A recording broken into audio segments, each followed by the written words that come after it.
Compare करो Dawood Ibrahim versus Rahman डकैत।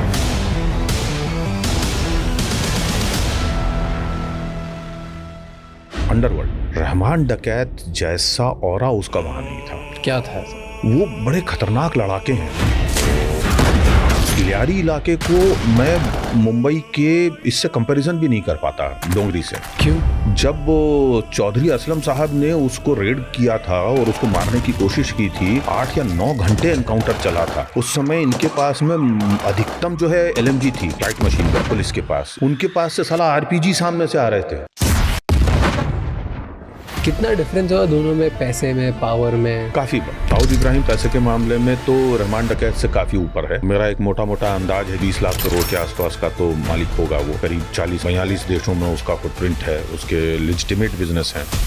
इन लोगों की स्टोरी में एक और प्लेयर थे, खनानी ब्रदर। पूरा का पूरा जो फेक करेंसी का कारोबार है, ये दोनों भाई मिलकर के ही चलाते हैं।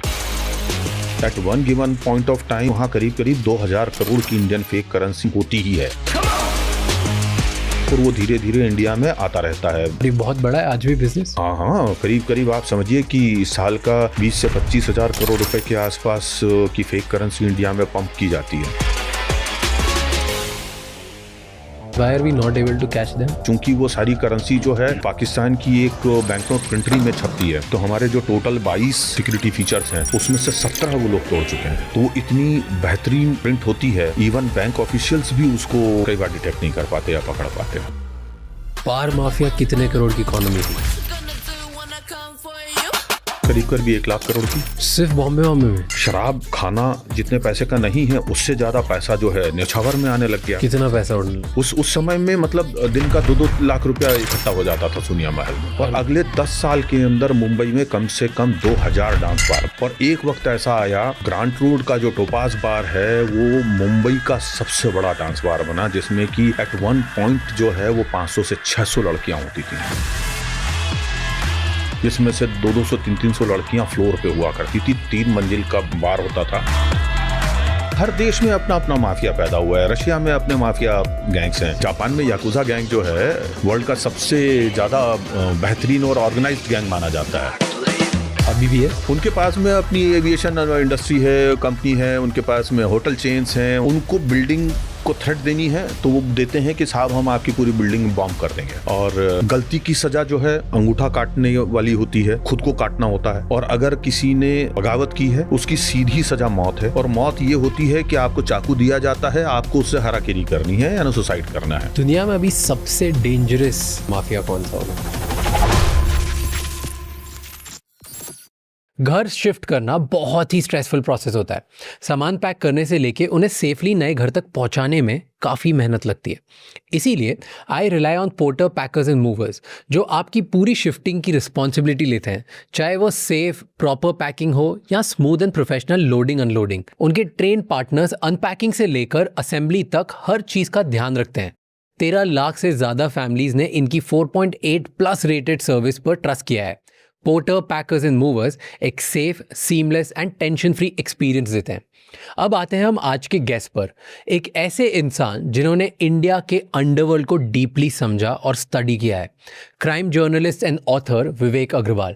इस पॉडकास्ट में हम जानेंगे फेक करेंसी का सर्कुलेशन कैसे होता है, स्लम में गैंग्स कैसे ऑपरेट करती है, पूरे वर्ल्ड की अलग अलग स्लम्स कैसे ऑपरेट करती है, उनका माफिया कैसे ऑपरेट करता है, how does the black economy work, और दाऊद एंड रहमान डकैत की राइवलरी की रियलिटी क्या थी।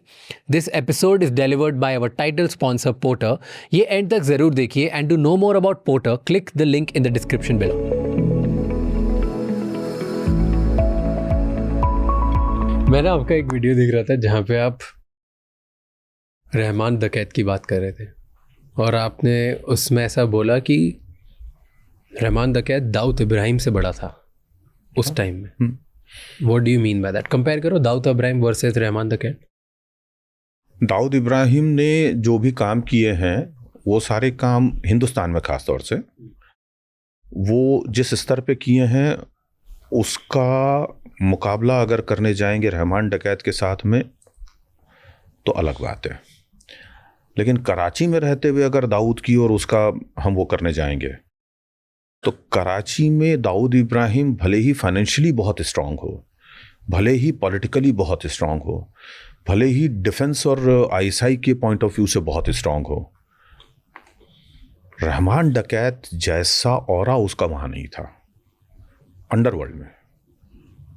दाऊद के साथ में वहाँ के अंडरवर्ल्ड के तमाम लोग जुड़े हुए थे, है ना। भोला था साथ में, और भी कई लोग थे जो स्मगलर्स थे और ये सब थे, और उन लोगों के ज़रिए वो वाया कज़ाकिस्तान जो है इसका ब्लड डायमंड्स का काम भी करता था। दूसरा ये स्मॉल आर्म्स का बड़ा कंसाइनमेंट्स का काम किया करता था दाऊद। लेकिन जो कद और जो खतरनाक मतलब ग्रुप रहमान के पास था बलोच लोगों का, वैसा इन लोगों के पास तो बॉम्बे में भी कभी नहीं रहा। क्या था ऐसा? वो बड़े खतरनाक लड़ाके हैं, जिहादी नहीं बोलते हैं उनको, वो लड़ाके हैं, जंगजू हैं, और वो इस हद तक चले जाते हैं कि मतलब आप सोच नहीं सकते।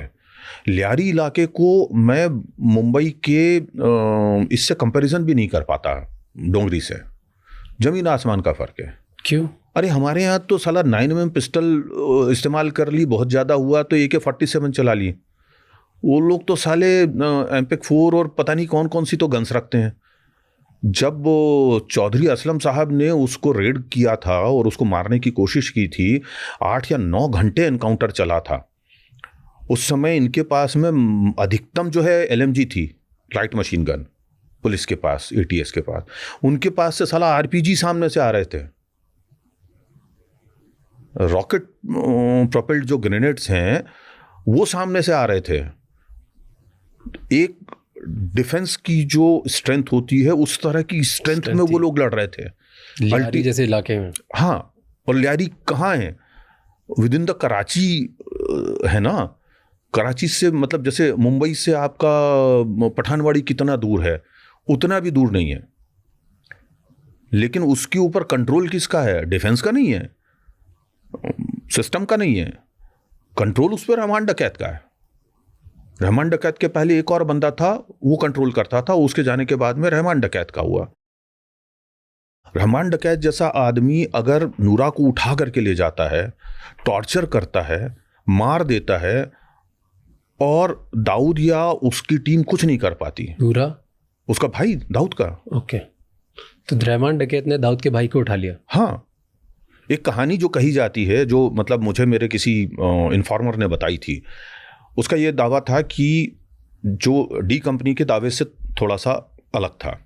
डी कंपनी ने कहा कि नूरा की मौत जो है हार्ट फेलियर से हुई या किडनी फेलियर से हुई। ये दो बातें अलग अलग उस वक्त हमें बताई गई डी कंपनी के सोर्सेज से, या इवन छोटा शकील ने भी 1-2 चैनल्स को और इनको इंटरव्यू दे करके बात कही थी। लेकिन पाकिस्तान के उस पर्टिकुलर इन्फॉर्मर का ये कहना था कि रहमान डकैत का कोई रिश्तेदार था जिसकी ज़मीन पे इन लोगों ने कब्जा कर लिया था। वो काफ़ी बड़ी प्रॉपर्टी थी, काफ़ी महंगी प्रॉपर्टी थी कराची की, और उस पे ये लोग एक मॉल बनाना चाहते थे, डी कंपनी वाले। हाँ, और उस मॉल को बनाने के लिए उस पर कब्जा किया, और जब इसने पैसे मांगना शुरू किया तो उसको 8-10 करोड़ रुपए दे रहे थे, जबकि वो प्रॉपर्टी कुछ 1000-1200 करोड़ की थी। उसने बहुत कोशिश की, पुलिस में भी गया, इधर उधर गया, लेकिन उसको कहीं से कोई रिप्राइव नहीं मिला, कहीं से कोई उसको मदद नहीं मिली। किसने? उस बंदे ने, हाँ। जिसकी जो प्रॉपर्टी थी, लैंड ओनर। तो वो समहाउ किसी तरीके से रहमान डकैत के रिश्ते में था या परिचित था। वो रहमान के पास गया, रहमान ने दाऊद को बोला, दाऊद ने अपनी हलक में उसको कुछ उल्टा सीधा बोल दिया जो इन्फॉर्मर है उसकी इन्फॉर्मेशन के मुतालिक। उसके बाद में इसने उठाया, यहाँ से कराची में ही क्लिफ्टन एरिया से ही इसको पिकअप किया, लेकर के गया, उसको टॉर्चर किया, सिगरेट के चटके वटके लगाए, ऐसा कहा जाता है नूरा को, और उसकी चीखें दाऊद को सुनवाई। दाऊद ने कहा भी कि भाई तू उसको छोड़, तेरे को जो चाहिए मैं दूंगा, वगैरह वगैरह जो भी बातें थी। लेकिन उसको नहीं छोड़ा, मार करके उसको 6 गोलियां मारी गई, और उसकी डेड बॉडी वापस सिटी बैंक का एक ATM सेंटर है उसके बाहर फेंक दी थी। फिर उसके बाद में जो है दाऊद का जो एक खास स्टाइल है, उसने फिर सिस्टम को एक्टिवेट करवाया किया, और उसके खिलाफ जो है एक्शन शुरू हुआ। 2009 की घटना है ये। और फिर इसको रहमान डकैत को मारने के लिए पूरी प्लानिंग तैयार हुई, और चौधरी असलम जो कि ATS के चीफ ऑफ कराची थे, उन्होंने फिर जो है वो पूरा वो किया, 2 महीने लगाए उन्होंने अपने लोगों को पेनिट्रेट किया लियारी में, वहाँ हथियार पहुँचाए, वहाँ पे सारी व्यवस्थाएं जमाई ताकि जब वो बाहर से अटैक करें तो उनको अंदर से भी सपोर्ट मिल सके, क्योंकि अंदर डायरेक्ट घुस पाना तो असंभव काम था उस जगह पे। वो तो मतलब एक तरह से समझ लीजिए कि लॉयंस डेन है, उसमें आप सीधे अंदर नहीं जा सकते। तो फिर इन्होंने जो एक पर्टिकुलर डे अटैक स्टार्ट किया, 9 घंटे के आसपास लगे उनको रहमान डकैत को एनकाउंटर करने में। और चौधरी असलम कोई छोटी मोटी शख्सियत का इंसान नहीं था। हमारे यहाँ हिंदुस्तान में खोजने जाता हूँ तो इस तरह की शख्सियत जो है पुलिस डिपार्टमेंट में मुझे बमुश्किल कोई 1 या 2 ही मिलेगी। उस आदमी पे 11 हमले हुए, जिसमें से 4 या 5 तो आत्मघाती हमले थे। एक बार हमला जो हुआ था उसमें सेल्फ डिटोनेट किया एक बंदे ने, उनके दरवाज़ा खोल करके बाहर निकलते समय उनकी गाड़ी से, और उसमें वो घायल हुए, बेतरह घायल हुए, लेकिन जिंदा बच गए। उनकी गाड़ी का तो कचूमर बन गया था। ये 10वां हमला था। 11वां हमला जो है करीब 110 kg RDX लगा करके एक जीप जो है उनकी गाड़ी से टकराई गई, तब उस हमले में वो मारे गए। उनसे टेररिस्ट भी परेशान थे, उनसे अंडरवर्ल्ड भी परेशान था, उनको हर व्यक्ति मारना चाहता था। वहाँ के पुलिस ऑफिसर ऑब्वियसली करप्शन कहाँ नहीं है। तो ऐसा क्यों था कि वो अपना काम करते थे? इतना पावर क्यों था रहमान डकैत के पास कि दाऊद इब्राहिम भी उसके एरिया में नहीं जा पाता था? या उसने, रहमान डकैत ने खुलेआम उसके भाई को उठा दिया, मार दिया, और दाऊद इब्राहिम कुछ नहीं कर पाया? रहमान डकैत ने खुद भी एक पॉलिटिकल पार्टी इस्टेब्लिश कर ली थी, और उसने जिस तरीके से पूरे उस इलाके को अपने कंट्रोल में लिया था, उसके बाद में वहाँ पर उसकी मर्जी के बिना पत्ता नहीं हिल सकता था। और बहुत ही हिंसक किस्म के उसके साथ में टीम थी जो मरने मारने के लिए सदा तैयार रहती थी, बेहतरीन हथियारों से लैस थे। दाऊद के साथ में एक समस्या ये है कि पाकिस्तान में उसके पास में उस तरह का फायर पावर नहीं है। दाऊद को वहाँ पर जो भी फायर पावर यूज़ करना है वो या तो वहाँ के लोकल गैंगस्टर्स को यूज़ करना है या फिर वहाँ के सिस्टम को यूज़ करना है, यानी कि ISI और मिलिट्री को। क्यों नहीं उसके पास पावर? क्योंकि वो वहाँ पे गैंग बना करके अगर ऑपरेट करेगा तो वो एक्सपोज हो जाएगा, है ना, जो ऑफिशियली वो नहीं करना चाहता। और पैसे से जब सब कुछ खरीदा जा सकता है ना, हथियार भी आ सकता है, आदमी भी आ सकता है, सिस्टम भी आ सकता है, तो वो क्यों अब वहाँ पे खून खराबा करने के लिए अपनी टीम बनाए, अपने लोगों को मरवाए?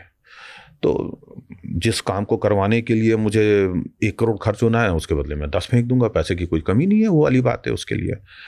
रहमान डकैत के पास में ऑन द कॉन्ट्ररी जो है अपने विश्वास पात्र लोगों की टीम थी। पैसे से खरीदा हुआ जो किलर होता है या मर्सनरी होता है, वो शायद उतनी ताकत नहीं लगाएगा किसी की हत्या करने के लिए या कोशिश करेगा, लेकिन यहाँ पे तो आदमी अगर जुड़ा हुआ है तो वो मरने मारने पे आमादा हो जाएगा। मैं जान भी दे दूंगा और जान तो ले ही लूंगा। ये दोनों के बीच में बुनियादी फर्क रहा है वहाँ पे। और दाऊद उम्र के उस पड़ाव पे है जहाँ आकर के वो उस लेवल का खून खराबा नहीं करना चाहता था। क्योंकि यहाँ पे सब वो करके निकल चुका था, यहाँ तो वो सारा हो चुका। दूसरा ये है कि अगर वो वहाँ पे खून खराबा करेगा तो पाकिस्तान उसके लिए फिर हॉट पोटैटो होगा, जिसे वो मतलब जो है हैंडल नहीं कर पाएगी वहाँ की गवर्नमेंट। जैसे दुबई में शुरू हो गया था, जब दाऊद गैंग दुबई में था और वहाँ पे मर्डर्स होने शुरू हो गए थे तो दुबई सरकार असहज हो गई थी। वहाँ पे 2 बड़े मर्डर हुए थे, एक शेट्टी का हुआ था और दूसरा एक और इसका हुआ था। 2 मर्डर वहाँ पे बड़े हुए थे, एक इंडिया क्लब के बाहर हुआ था। तो इन दोनों मर्डर्स के कारण जो है वो दुबई अनसेफ मार्केट होने लग गया था। उसको देख करके दुबई सरकार ने बोला कि भाई ये या तो तुम बंद करो, नहीं तो तुम निकलो देश के बाहर। दाऊद जाता कहाँ फिर? उसके लिए वो सुरक्षित पनाहगाह थी। तो इसलिए उन लोगों ने वहीं पर बने रहने के लिए अपने गैंग की एक्टिविटीज़ को स्लो डाउन किया था वहाँ पे। लेकिन 93 ब्लास्ट एक ऐसी चीज़ थी जिसमें वो वहाँ रह नहीं सकता था, क्योंकि वहाँ तक तो इंडियन जो हमारे ये हैं इंटेलिजेंस एजेंट्स हैं, उन लोगों की अप्रोच थी। वो उनको अटैक भी कर सकते थे, मार भी सकते थे, अरेस्ट भी करवा सकते थे प्रेशर करके। तो इसलिए उनको पाकिस्तान जाना ही था, तो इसलिए वहाँ पाकिस्तान गए। वो भोलू वगैरह जैसे लोगों ने उनको जो मदद की है, हनीफ ने मदद की है, बाकी सब लोग वहाँ के बड़े बड़े जो स्मगलर्स रहे हैं, उन लोगों का अपना एक ये रहा है जिसके कारण उन लोगों को बहुत फ़ायदा हुआ है। और वो ज़माने से था। दाऊद इब्राहिम का जो नेटवर्क है वो गोल्डन क्रिसेंट, गोल्डन ट्रायंगल और इन सब के अलावा जो है पाकिस्तान है, नेपाल है और तमाम देशों में भूटान, तिब्बत, ये वो सब, बांग्लादेश, हर जगह बना ही रहा है। तो और जो सबसे बड़ा फ़ायदा उनको एक और चीज़ का मिला करता था कि हमारे यहाँ का जो मटके का नेटवर्क है, सट्टा और मटका, ख़ास तौर से क्रिकेट का सट्टा, वो चलता भले ही इंडिया से है, लेकिन बहुत बड़ी तादाद में सट्टा और मटका जो है पाकिस्तान के लोग खेलते हैं। तो उसका भी नेटवर्क का फ़ायदा उनको मिलता है। ड्रग्स के लिए जो रूट है उनका फ़ायदा उनको मिलता है। तो वो सब पहले से ही इस्टेब्लिश वो था। अब ड्रग्स का जो सारा का सारा खेल है जो कि टाइगर मेमन करता है और दाऊद इब्राहिम के साथ में उसकी बहुत ख़ास दोस्ती है या साथ काम करते हैं, तो उस चीज़ का फ़ायदा जो है टाइगर मेमन का जो नेटवर्क है पाकिस्तान से इंडिया माल लाने ले जाने का और कैश आउटफ्लो करने का, उसका फ़ायदा दाऊद को मिलता रहा है और आज भी मिल रहा है। फिर जब इतना वेल कनेक्टेड, इतना पैसा, इतने सारे लोकल डॉन गुंडे, एक रहमान डकैत जो एक छोटे से एरिया का गुंडा है, उससे क्यों उसकी, वो गुंडा नहीं है, डॉन है वो, वहाँ का एक जो डॉन है जो, हाँ, बट एक छोटा सा area, not Dawood international criminal हो गया, मल्टीपल कंट्रीज़ में ऑपरेट करता है, पैसा बहुत ज़्यादा होगा, सिस्टम बहुत ज़्यादा होगा, आईएसआई और पुलिस से उसका ज़्यादा इन्वॉल्वमेंट होगा, पॉलिटिशियंस को उसने खरीद रखा है। तो फिर इससे ऐसा कैसे होता है कि एक लोकल इसके भाई को उठा लेता है और चले जाता है? इसमें दो बातें हैं। क्रिकेट की भाषा में कहूँ तो जब आप अपने होम टर्फ पे खेलते हैं तो आप बहुत कंफर्टेबल होते हैं, और जब कोई बाहरी टीम आती है तो यहाँ का वेदर, यहाँ की जनता जो चारों तरफ बिखरी हुई है, और जो होम टर्फ है इंडियन टीम का, वो इससे एक्विंटेड है, वो एक्विंटेड नहीं है उससे। बॉल कैसे स्विंग लेगी, क्या करेगी, किस दिशा में जाएगी, उनको कुछ मालूम नहीं। तो एक असहज स्थिति बनती है, तो वहाँ पे वो ठीक से परफॉर्म नहीं कर सकता। वही चीज़ दाऊद के साथ थी। कराची उसका होम टर्फ नहीं है, चाहे कितना ही सपोर्ट हो, है ना। पहली बात तो ये है। दूसरी चीज़ ये है कि आप हाइडिंग में हैं।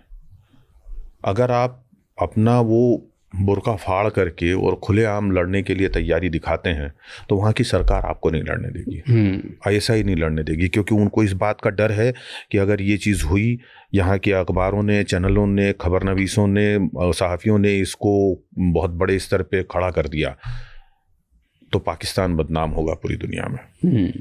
वो चीज़ नहीं संभव थी।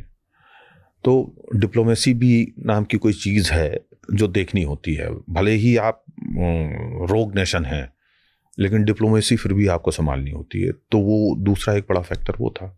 साबिर की हत्या कर दी तो उसने पूरा पठान गैंग बर्बाद कर दिया हिंदुस्तान में, मुंबई में एक एक को चुन चुन के मारा। जिन लोगों का साबिर की हत्या में नहीं था हाथ, उनको भी मारा। अब करीम लाला के जो भाई थे उनका कोई लेना देना नहीं था, वो तो उन गैंगस्टर एक्टिविटीज़ में शामिल भी नहीं थे वो बंदे। मतलब 5 वक्त का नमाजी खुदा के बंदा था वो, उसको भी सरेआम गोलियां मारवा दी। तो दाऊद इब्राहिम इस मामले में बहुत ब्रूटल रहा है, बहुत खतरनाक रहा है। उसने कभी भी किसी ऐसे व्यक्ति को बख्शा नहीं है जिसने कि हाँ उसके परिवार पे हाथ लगा। भाई उसके पहले तक कैसा था, दाऊद के आने के पहले तक कुछ सर्टन रूल्स थे, वो रूल्स तोड़ने वाला व्यक्ति दाऊद खुद बना। तो जब उसने दूसरों के परिवारों पे हमला किया तो इसके परिवारों पे भी हमले शुरू हुए।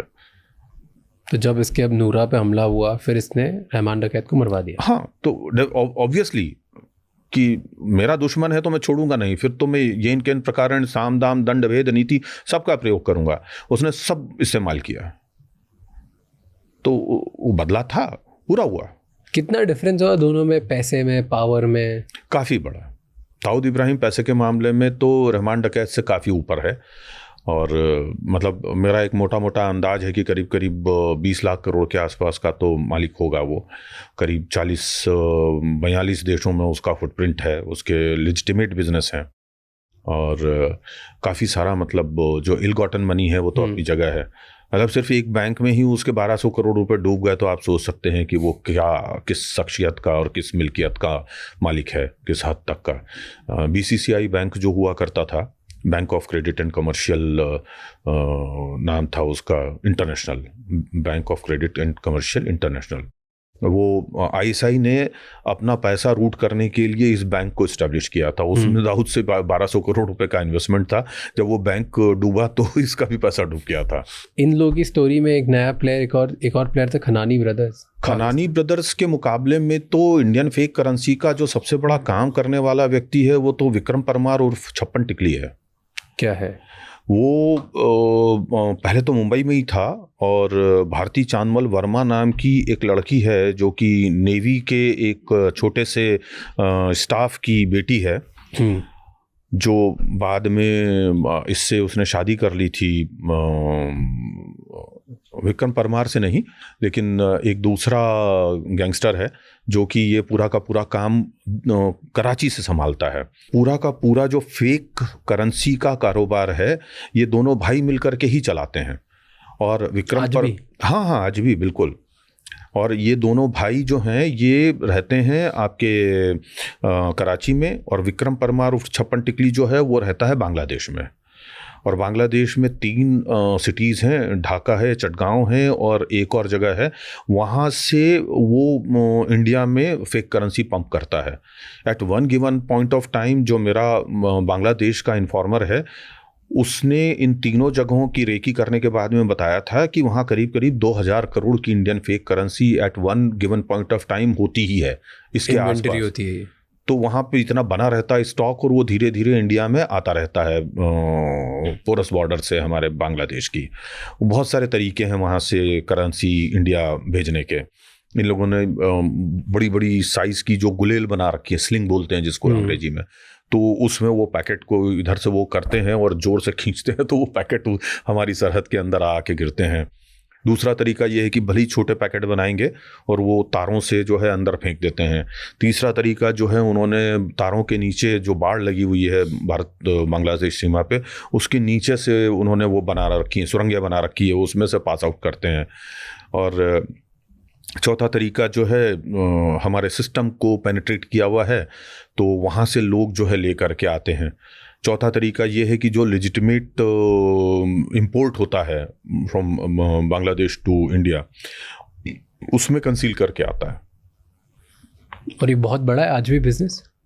हाँ, करीब करीब आप समझिए कि साल का 20 से 25 हज़ार करोड़ रुपए के आसपास की फेक करेंसी इंडिया में पंप की जाती है।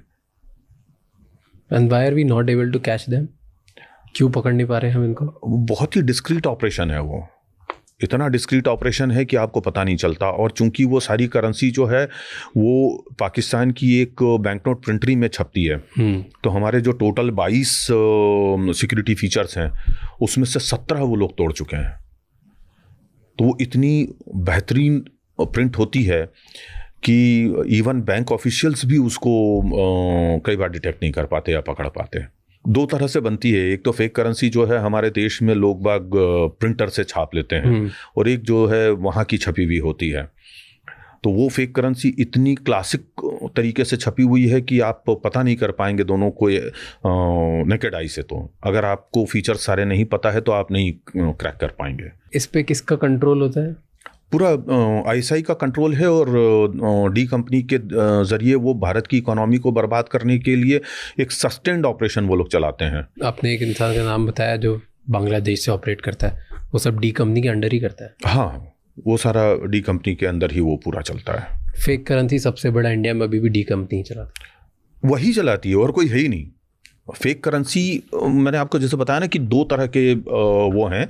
उसमें एक ये है कि फेक करेंसी जो है वो ऑर्गेनाइज्ड वे में इकोनॉमी को डैमेज करने के लिए ये करवा रही है आपके आईएसआई, जो कि रूट हो रहा है डी कंपनी के थ्रू।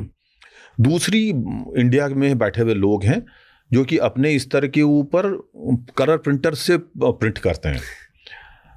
तो जो वहाँ की जो फेक करेंसी आती है उसके जो है वो नंबरिंग उसकी 8, 10, 15 ही सीरीज छप के आएंगी। लेकिन यहाँ पे तो ऐसा है कि ये लोग पट्टे एक पूरी की पूरी गड्डी लेकर के आते हैं, उससे सिर्फ 3 या 4 ही गड्डी बनाते हैं, नई कैट्स बनाते हैं, और जो ओरिजिनल है उसको मार्केट में वापस से चला देते हैं, उसके बदले में दूसरी नई ले आते हैं, फिर उससे नई छापते हैं। तो खतरा इस वाली में बहुत ज़्यादा होता है, कलर वाली।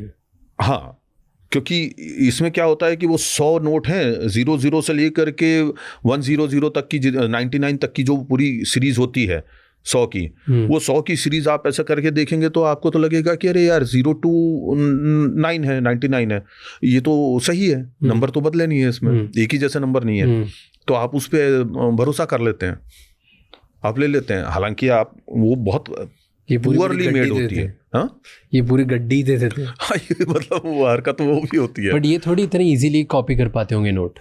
अरे बहुत आराम से होती है। अपने यहाँ कितने गैंग पकड़े गए हैं, कितने लोग पकड़े गए हैं ऐसे, बॉम्बे से लेकर के, दिल्ली से लेकर के, बिहार के छोटी छोटी जगहों पे। तो इतना आसान थोड़ी होगा नोट रेप्लिकेट करना? नहीं, उनको रिप्लिकेट करने का मतलब कोई वो उसमें थ्रेड लगाने नहीं जा रहे हैं, उसमें वो मेटेलिक जो पोर्शन होता है उसका जो मार्किंग है वो नहीं करने जा रहे हैं। जैसे कोई भी आप एक करेंसी लें और उस करेंसी में देखेंगे तो उसमें साइड में एक पर्टिकुलर कोई मार्क होता है। If you don't mind I can show you. ये आपका 50 का नोट है, ठीक है ना। अब इसमें यहाँ पर ये आपको एक थ्रेड दिखाई दे रहा है, हाँ। ठीक है, लेकिन इसमें आपका जो मैग्नेटिक फील्ड है वो इसके अंदर नहीं है। Okay. लेकिन इसमें आप जब करेंसी नोट को वो करेंगे, टच करेंगे, तो इसमें आपको कुछ जगहों के ऊपर जो है वो उभरी हुई प्रिंटिंग मिलेगी। ये चीज़ उसमें नहीं मिलेगी। ऑन द कॉन्ट्रेरी आप ये देखेंगे तो इसमें ये मैग्नेटिक फील्ड बने हुए हैं। ये जो चीज़ है ये उसको बहुत आसानी से डिटेक्ट करती है मशीन। तो ये चीज़ जो है वो इसमें कलर में प्रिंट आएगा ये, लेकिन ये मैग्नेटिक नहीं होगा। तो इस तरह की सी चीज़ है इसमें। जैसे ये H लिखा हुआ है, ये एक पर्टिकुलर कोड है। ऐसे ही एक और इसके अंदर होता है, ये 100 का नोट है। अब 100 के नोट में ये देखिए ये ट्रायंगल है। हाँ, ये ट्रायंगल मतलब जो है ये और ये जो मार्क्स हैं ये सब मिलकर के और करेंसी की काउंटिंग करने में और इसको सेग्रीगेट करने में मशीन्स के काम आती है। अब जो घर में प्रिंटिंग मशीन से वो करने जाएगा उसमें ये चीज़ें नहीं होंगी, लेकिन ये कलर में प्रिंट होगा, बस दिखेगा सेम। आपकी ये जो ये है क्या बोलते हैं स्ट्रिप है, वो ऐसे कलर चेंजिंग स्ट्रिप नहीं होगी, ये सिर्फ वो एक कलर में प्रिंट होकर के आ जाएगी। तो आपको लगेगा, आभास होगा कि ये है, लेकिन वो असल में वो होगा नहीं, थ्रेड नहीं होगा वो। तो इस तरह की सी चीज़ें जो होती हैं, इसमें बहुत सारे फीचर ऐसे हैं जो आम आदमी को नेकेड आई से नहीं दिखेंगे या समझ आएंगे, लेकिन लोग जो है, जैसे ये 200 रुपये का नोट है, अभी ये 200 के ऊपर आप उंगली फिरा करके देखेंगे तो ये आपको उभरा हुआ दिखेगा, आपके फील आएगा, उस वाले में नहीं होगा। हाँ, लेकिन या 500 है या 1000 है, 2000 है, ये सब जो फीचर्स हैं, इन फीचर्स में से अधिकांश पाकिस्तान तोड़ चुका है। और मैंने जैसे बताया कि 22 में से 17 तोड़ लिए हैं। तो अब ये मैग्नेटिक प्रिंट और ये वो सब हो करके आता है।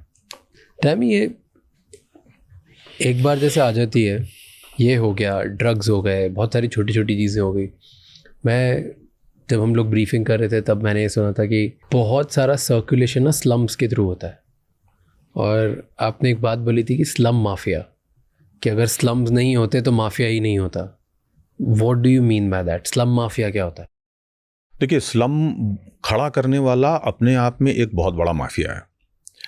और मुंबई का तो एक बहुत बड़ा स्लम माफिया जो है वो गुजरात का मंत्री तक बना। जब मैं मुंबई के एक अखबार महानगर में आया था 92 में, पहली दफ़ा जब मैंने यहाँ ज्वाइन किया था, तो मैंने पहली स्टोरी ही उस आदमी पे की थी। और वो अंधेरी का बहुत बड़ा मतलब स्लम लॉर्ड था। उसने इतने बड़े बड़े से यहाँ पे स्लम्स डेवलप किए हैं, अंधेरी से ले कर के और दहिसर तक, कि उसका नाम चलता था। और वो आदमी सरकारी ज़मीनें, जंगलात महकमे की ज़मीनें और इन सब के ऊपर स्लम बनाने में उस्ताद था। प्राइवेट लैंड के ऊपर स्लम बना देता था। फिर बाद में एक वक्त ऐसा आया, अथाह पैसा कमाया उसने, सैकड़ों करोड़ रुपया कमाया उसने। कैसे, क्या स्लम बना देता था? मतलब क्या? स्लम बनाने का एक तरीका होता है आप एक लैंड जो है वो डिमार्क करते हैं कि ये लैंड है, इसके ऊपर मुझे स्लम बनानी है, झुग्गी झोपड़ियाँ बनानी है, झोपड़पट्टी बनानी है। फिर क्या होता है कि उसको वो टारगेट करते हैं, फिर अपने आदमियों को वहाँ पे भेजते हैं और वहाँ पर ऐसे 10 बाई 10, 10 बाई 12 के, 10 बाई 15 के ऐसे प्लॉट्स टाइप के से वो काट लेते हैं और उनके यहाँ पे खूंटे गाड़ देते हैं। फिर वो मार्केट में गरीब जो लोग हैं जिनको कि घर चाहिए, ऐसे लोगों को तलाशना शुरू करते हैं, जो कि इफरात में मुंबई में मिलते हैं। बाहर से आए हुए अलग अलग जगहों से माइग्रेटेड वर्कर्स जो हैं उनको मिलते हैं। तो उनको वो 2 लाख या 4 लाख या 5 लाख या 8 लाख में वो जगह जो है, जिससे जितना पैसा मिल जाए वो जगह देते हैं। कोई कागज नहीं, कोई डॉक्यूमेंटेशन नहीं है, कोई मतलब लीगल वो नहीं है। और ये लैंड किसका है? किसी का भी हड़प लिया? लैंड तो भलती जनता का है भाई, सरकार का है। उससे क्या लेना देना आपने को? जब तक हमारे ऊपर कोई आएगा तब तक तो हम बना के निकल जाएंगे। Okay, number 1। नंबर 2, जंगलात महकमे का है, जंगलात महकमे का बंदा आया, ले भाई तू पैसे रख, चल आंख बंद करके बैठ। बीएमसी की ज़मीन है, बीएमसी वाले को पैसे दे दिए, पुलिस वाला आया, पुलिस वाले को दे दिए। तो जो आया वो पैसे लेकर के जा रहा है, तो तू भी खुश, मैं भी खुश, यही गेम चलता है। वहाँ का पॉलिटिशियन, नगर सेवक आया, वहाँ का विधायक आया, सांसद आया, उसके लौंडे लपाड़े आए, चमचे कड़छी आए, सबको पैसे बंटते हैं। ठीक है, तो लड्डू फूटेगा, सबको बंटेगा। इसके बाद में ये होता है कि इन्हीं के लोग जो है वहीं पास में एक दुकान लगाते हैं, या 2 या 3 दुकानें लगाते हैं, जहाँ पे बांस बिकते हैं, जहाँ पतरा बिकता है, जहाँ ईंटें बिकती है, सीमेंट बिकता है, रेत बिकती है। और ये लोग जो है पहले इनको ये जो जगह बनाई है उसके चारों तरफ जो है किसी तरह की तालपत्री है, या वो नीले रंग का जो प्लास्टिक का कपड़ा ये आता है, शीट आती है, या आपने देखा होगा जो होर्डिंग्स लगा करते थे, उसकी जो शीट्स होती थी वो ला करके और उससे चारों तरफ बांध करके उसी की छत बना करके और उसको अपना कर लिया कि भाई अब मेरा हो गया। फिर उसके अंदर जो है वो ईंटें लगा करके और दीवारें खड़ी हो जाती थी। फिर उसके ऊपर पतरे की, एस्बेस्टस की या किसी चीज़ की छत लग जाती थी। कोई थोड़ा सा जिसके पास ठीक ठाक पैसा है तो वो गर्डर डाल करके उसके ऊपर स्लैब डलवा लेता था, पक्का हो गया। उसमें वो ये व्यवस्था रखता था कि बाद में मैं इसको 1 माला 2 माला 3 माला और ऊपर चढ़ा लूँ। तो धीरे धीरे इस तरीके से वो वर्टिकल भी खड़ा होना शुरू हो जाती थी, जो अभी तक हॉरिजॉन्टल थी। और इसमें ये होता था कि अगर वो 1 माला और ऊपर चढ़ा रहा है तो वहाँ का जो स्लमलॉर्ड है उसका आदमी आके खड़ा हो जाता था, वे साले तू इसके ऊपर माला कैसे चढ़ा रहा है, भाई को पैसे दे। तो 1-2 लाख रुपया फिर और झटक लेते हैं। कोई आदमी रिपेयरिंग करवा रहा है तो फिर और थोड़ा बहुत पैसा झटक लेते हैं। तो इस तरीके से ये स्लम लॉर्ड्स का खेल चलता रहता है। मुंबई महानगर पालिका ने ऐसे दर्जनों स्लम लॉर्ड्स को चिन्हित किया था और उनके खिलाफ कार्रवाई करने का दिखावा करते थे। और यही काम पुलिस भी करती थी, क्योंकि इनको सबको उससे पैसा मिलता था। जो भी डिपार्टमेंट की ज़मीन कब्जा हुई है उस डिपार्टमेंट के लोग उनसे हफ्ता लेते थे और ये स्लम्स बना करती थी, और आज भी बन रही हैं। कोई नहीं रोक पा रहा उसे। आप अगर सन 1994 का कोई वो ले लीजिए सैटेलाइट इमेजरी और 2026 की ले लीजिए और दोनों को कंपैरिजन करके देख लीजिए बॉम्बे की, कहाँ कहाँ पे नए स्लम्स खड़े हुए हैं आपको तुरंत मालूम पड़ जाएगा। गरीब होने के नाम के ऊपर माफिया को पनपाया जाता है, ये पैसा माफिया के पास जाता है। This is called slum mafia. इसमें सब शामिल हैं, पुलिस भी है, पॉलिटिशियन भी है, अफसरान भी हैं, सब लोग हैं, बाबूशाही वगैरह सारे हैं। इवन जर्नलिस्ट, आरटीआई एक्टिविस्ट भी शामिल हैं इसमें।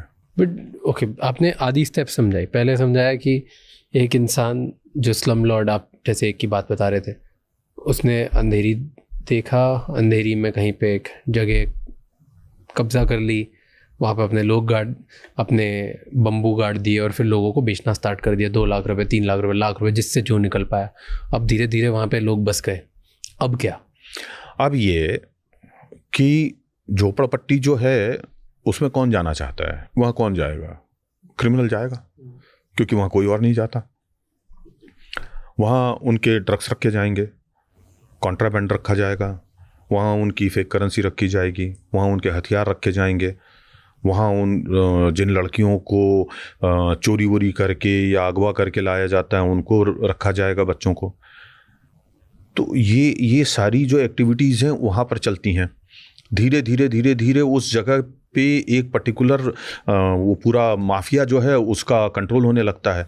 अच्छा, जिस इलाके में जो माफिया है, जैसे चेंबूर और घाटकोपर वगैरह का सेक्टर है, वहाँ पे छोटा राजन का है, दाऊद इब्राहिम गैंग का पूरा साउथ बॉम्बे में है, इसका शेट्टी का जैसे जोगेश्वरी और इस साइड में था। तो हर व्यक्ति के अपने अपने एरियाज हैं। ठाणे का कोई एक है, बदलापुर का एक है, वसई विरार के ठाकुर ब्रदर्स हैं। इनके एरिया में जो स्लम्स होते हैं उन स्लम्स में इनके आदमी पनाह लेते हैं, इनके काम चलते हैं। तो ये पूरा का पूरा माफिया जो है, स्लम माफिया, उसको अब कोई मतलब नहीं रह गया है कि भाई को तो उसने हफ्ता दिया ही है ना, बिना उसकी मर्जी के तो वो स्लम नहीं बनी है। उसने पैसे दिए ही हैं डॉन को या भाई को, तो वो उसका तो आश्रय है ही सही। अब उसने कहा कि अरे मेरे 4 लड़कों के लिए जगह रखना है, वो रखेगा, उसका बाप रखेगा, उसका क्या जाता है, 4 नहीं बिके। तो उसने उतनी जगह छोड़ दी है। अब वहाँ पे उनके लोगों ने अपने लिए जगह बना ली है, वहाँ पे अपने 4 लोगों को बसा दिया है जो उनके लिए काम करते हैं। आप देखिए पूरा का पूरा जो वरदराजन मुदलियार का पूरा सेटअप हुआ था धारावी में, वो क्या था, उसी झोपड़पट्टी माफिया की बदौलत था। पूरा माहिम माटुंगा और उसके आसपास का जो इलाका था, वहाँ पे उन्होंने 50 स्लम्स खड़ी करवाई, उसमें अपने लोगों को रखा।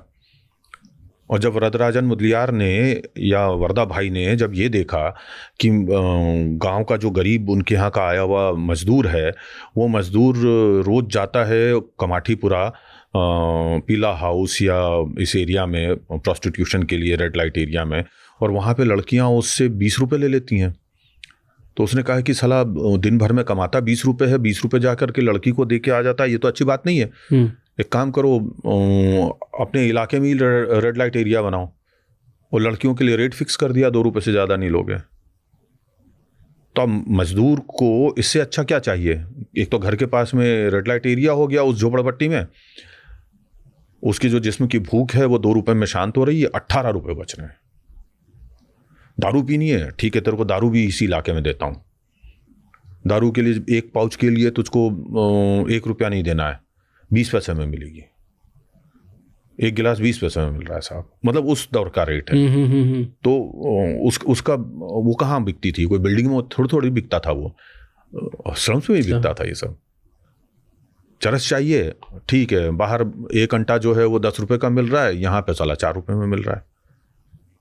तो इस तरीके से स्लम में ये सारा डेवलप हुआ। स्लम में मैं बीच में जब रिसर्च कर रहा था और खबरें कर रहा था, उस समय में मुझे एक दाऊद गैंग के ही किलर की कहानी पता चली थी, जिसको कि बाद में पुलिस ने एनकाउंटर भी कर दिया था।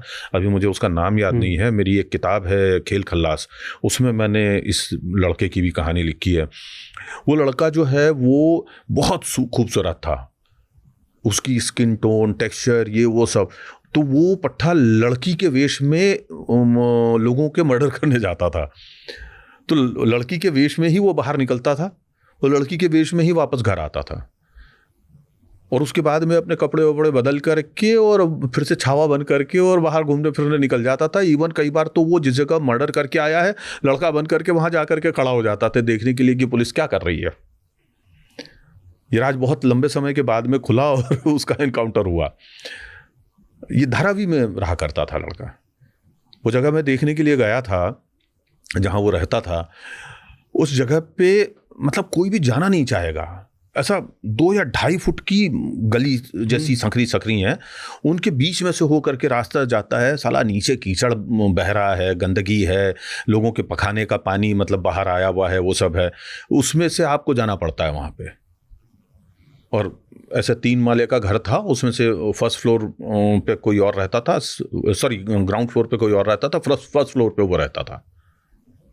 एक ही कमरा था 10-12 फुट का। एरिया में सब ऐसे थोड़ी लोग होंगे। नहीं, सब नहीं होते, मासूम बहुत हैं, लेकिन मजबूरी की वजह से बाहर रहते। मैं जनरलाइज नहीं कर रहा हूँ उसको। मैं ये नहीं कह रहा हूँ कि धारावी क्रिमिनल्स का अड्डा है। क्रिमिनल्स उसको इस्तेमाल करते हैं। वो याकुजा गैंग थोड़ी है कि मतलब हमने अपना हेडक्वार्टर बनाया, साला इसके अंदर सारे वही लोग रहते हैं। Yakuza gang? जापान में याकुजा गैंग जो है वो वर्ल्ड का सबसे ज़्यादा बेहतरीन और ऑर्गेनाइज्ड गैंग माना जाता है। अच्छा, अभी भी है? अरे अभी भी है, यानी क्या है उसके बारे में बताओ। वो मतलब डी कंपनी वगैरह तो उसके सामने कहना चाहूँगा बम्बई की भाषा में पानी कम चाय है। उनके पास में अपनी एविएशन इंडस्ट्री है, कंपनी है, उनके पास में होटल चेन्स हैं, उनके पास में वर्ल्ड का कौन सा लिजिटिमेट बिजनेस है जो उनके पास नहीं है। उनको बिल्डिंग को थ्रेट देनी है तो वो देते हैं कि साहब हम आपकी पूरी बिल्डिंग बॉम्ब कर देंगे। तो वहाँ की सोसाइटी जो है या वहाँ का जो मालिक है बिल्डिंग का, वो बोलता है माई बाप आपको क्या चाहिए, देखो ऐसा है तुमको हफ्ता तो देना है लेकिन हफ्ता हम ऐसा नहीं लेंगे, तुम एक काम करो, इस बिल्डिंग का जो मेंटेनेंस का ठेका है वो हमको दे दो। अब ये मेंटेनेंस का ठेका जो है उसमें आदमी इनका आकर के काम करेगा, लेकिन आम जो मतलब मेंटेनेंस का हाउसकीपिंग का जो कॉन्ट्रैक्ट लेता है वो सपोज ₹1 में लेता है तो ये ₹1.25 या ₹1.5 में लेंगे, तो ये उनका हफ्ता हो गया। ये इस तरीके से ऑपरेट करता है वो गैंग, बहुत सीक्रेटिव है।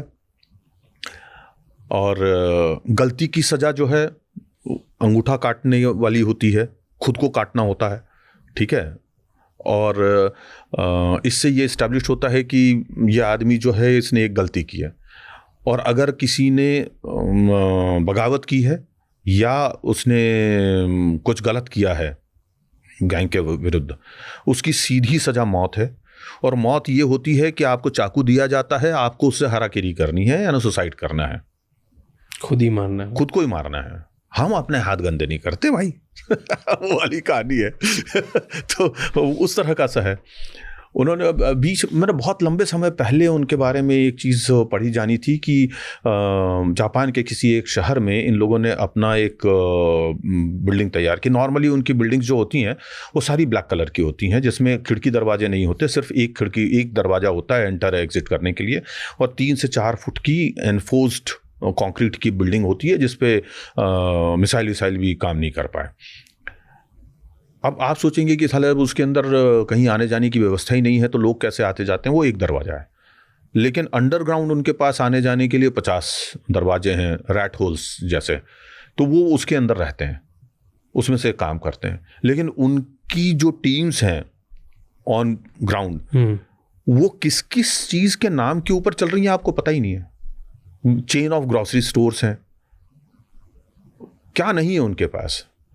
हमारे यहाँ के लोग अभी तक उस लेवल पे नहीं पहुँचे। या जैसे चाइना का ये गैंग है, ग्रीन बैम्बू गैंग है या रेड ड्रैगन गैंग है, क्या है ये सब भी याकुजा वाले फॉर्मेट पे ही काम करते हैं। साले वो लोग तो शिपिंग कंपनियां वंपियां बना करके बैठे हैं यार, कंटेनर कंपनियां बना करके बैठे हैं। याकुजा बना कैसे, कहाँ से आया? जापान में ही, जापान के ही क्रिमिनल्स ने क्रिएट किया। जैसे सिसिलियन माफिया अमेरिका में पैदा हुआ, इटालियन माफिया हुआ, जिसके कारण माफिया शब्द जो है एग्जिस्ट में आया।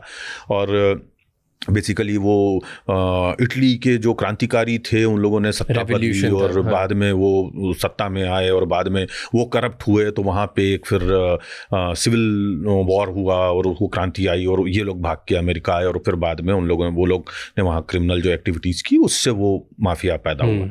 तो वैसे ही हर देश में अपना अपना माफिया पैदा हुआ है। रशिया में अपने माफिया गैंग्स हैं, यहाँ पे अपने माफिया गैंग्स हैं, और हर गैंग के अमूमन अपने अपने काम हैं। सारे गैंग्स एक ही जैसे ऑपरेशन नहीं करते। जैसे रशियन गैंग्स हैं वो लोग मेनली जो है वो आर्म्स स्मगलिंग में, ब्लड गोल्ड में, ब्लड डायमंड में, इन सब चीज़ों में ज़्यादा हैं, है ना।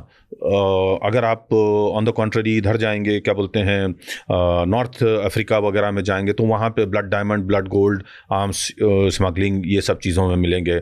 आप इंडिया में और इसके आसपास आते हैं एशियन कंट्रीज़ में, तो यहाँ पे ड्रग्स का बहुत बड़ा कारोबार होता है या अदर चीज़ों का होता है। फेक प्रोडक्ट्स का बहुत बड़ा बिजनेस होता है, जैसे ह्यूमन ट्रैफिकिंग बहुत बड़ी एक चीज़ है। तो ऐसे अलग अलग गैंग्स के अलग अलग ऑपरेशंस होते हैं। बट जापान जैसे बहुत सिविलाइज सोसाइटी, अब तो सिविलाइज सोसाइटी पकड़वा रहे हैं। सिविलाइज नहीं, पकड़ने की बात नहीं होती है। क्या होता है कि अंडरवर्ल्ड हम इसीलिए कहते हैं क्योंकि वो अंडरवर्ल्ड है ना, वो इस धरातल के नीचे की जगह है जिसके बारे में आप जानते नहीं, इसलिए वो अंडरवर्ल्ड है। अगर आपको ये पता ही चल जाए कि इस गैंग का ये मुखिया है तो आप तो उसको पकड़ने या मारने की कोशिश करेंगे ना।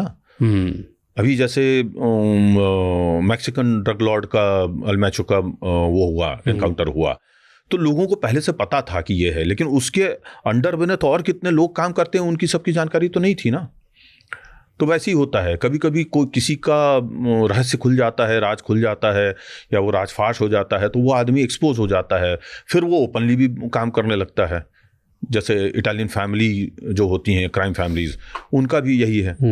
तो ये एक बहुत बड़ा मुद्दा है जिसको कि लोग समझते नहीं हैं, और लोग उनके बारे में रिसर्च नहीं करते या पढ़ते नहीं हैं। लेकिन जिस तरीके से इंडिया में हमारे यहाँ पर काम होता है वैसा उन जगहों पे नहीं होता। वो लोग बहुत ही ऑर्गेनाइज्ड हैं। अब जैसे मैं चाइनीज़ गैंग्स की बात अगर करूँ तो चाइनीज़ गैंग्स जो हैं वो बहुत बड़े पैमाने पे आपके सी पायरेसी में है। जो वहाँ के पायरेट्स हैं ये उनको फंड करते हैं, और जब वो लोग मिलियंस में पैसा वसूलते हैं शिपिंग कंपनीज से, तो उनका पार्ट मिलता है उनको। इंटरेस्टिंग। और उनको बहुत बड़े पैमाने पे वो हथियार प्रोवाइड करते हैं, सपोर्ट प्रोवाइड करते हैं, उनको स्पीड बोट्स प्रोवाइड करते हैं, उनको इंफ्रास्ट्रक्चर देते हैं, उनको अपने यहाँ पे छुपने के लिए ठिकाने प्रोवाइड करते हैं। अनमैन्ड ये जो होते हैं, क्या बोलते हैं, द्वीप होते हैं, आइलैंड्स होते हैं, उनके ऊपर उन लोगों की बसाहट तैयार करवाते हैं या ठिकाने तैयार करवाते हैं। बहुत सारे ऑपरेशंस वो लोग करते हैं ऐसे। हमने तो सोचा नहीं है यहाँ पे कि हमारा गैंग्स ऐसा कुछ करेंगे। हमारे यहाँ नहीं होता वो सब चीज़ें।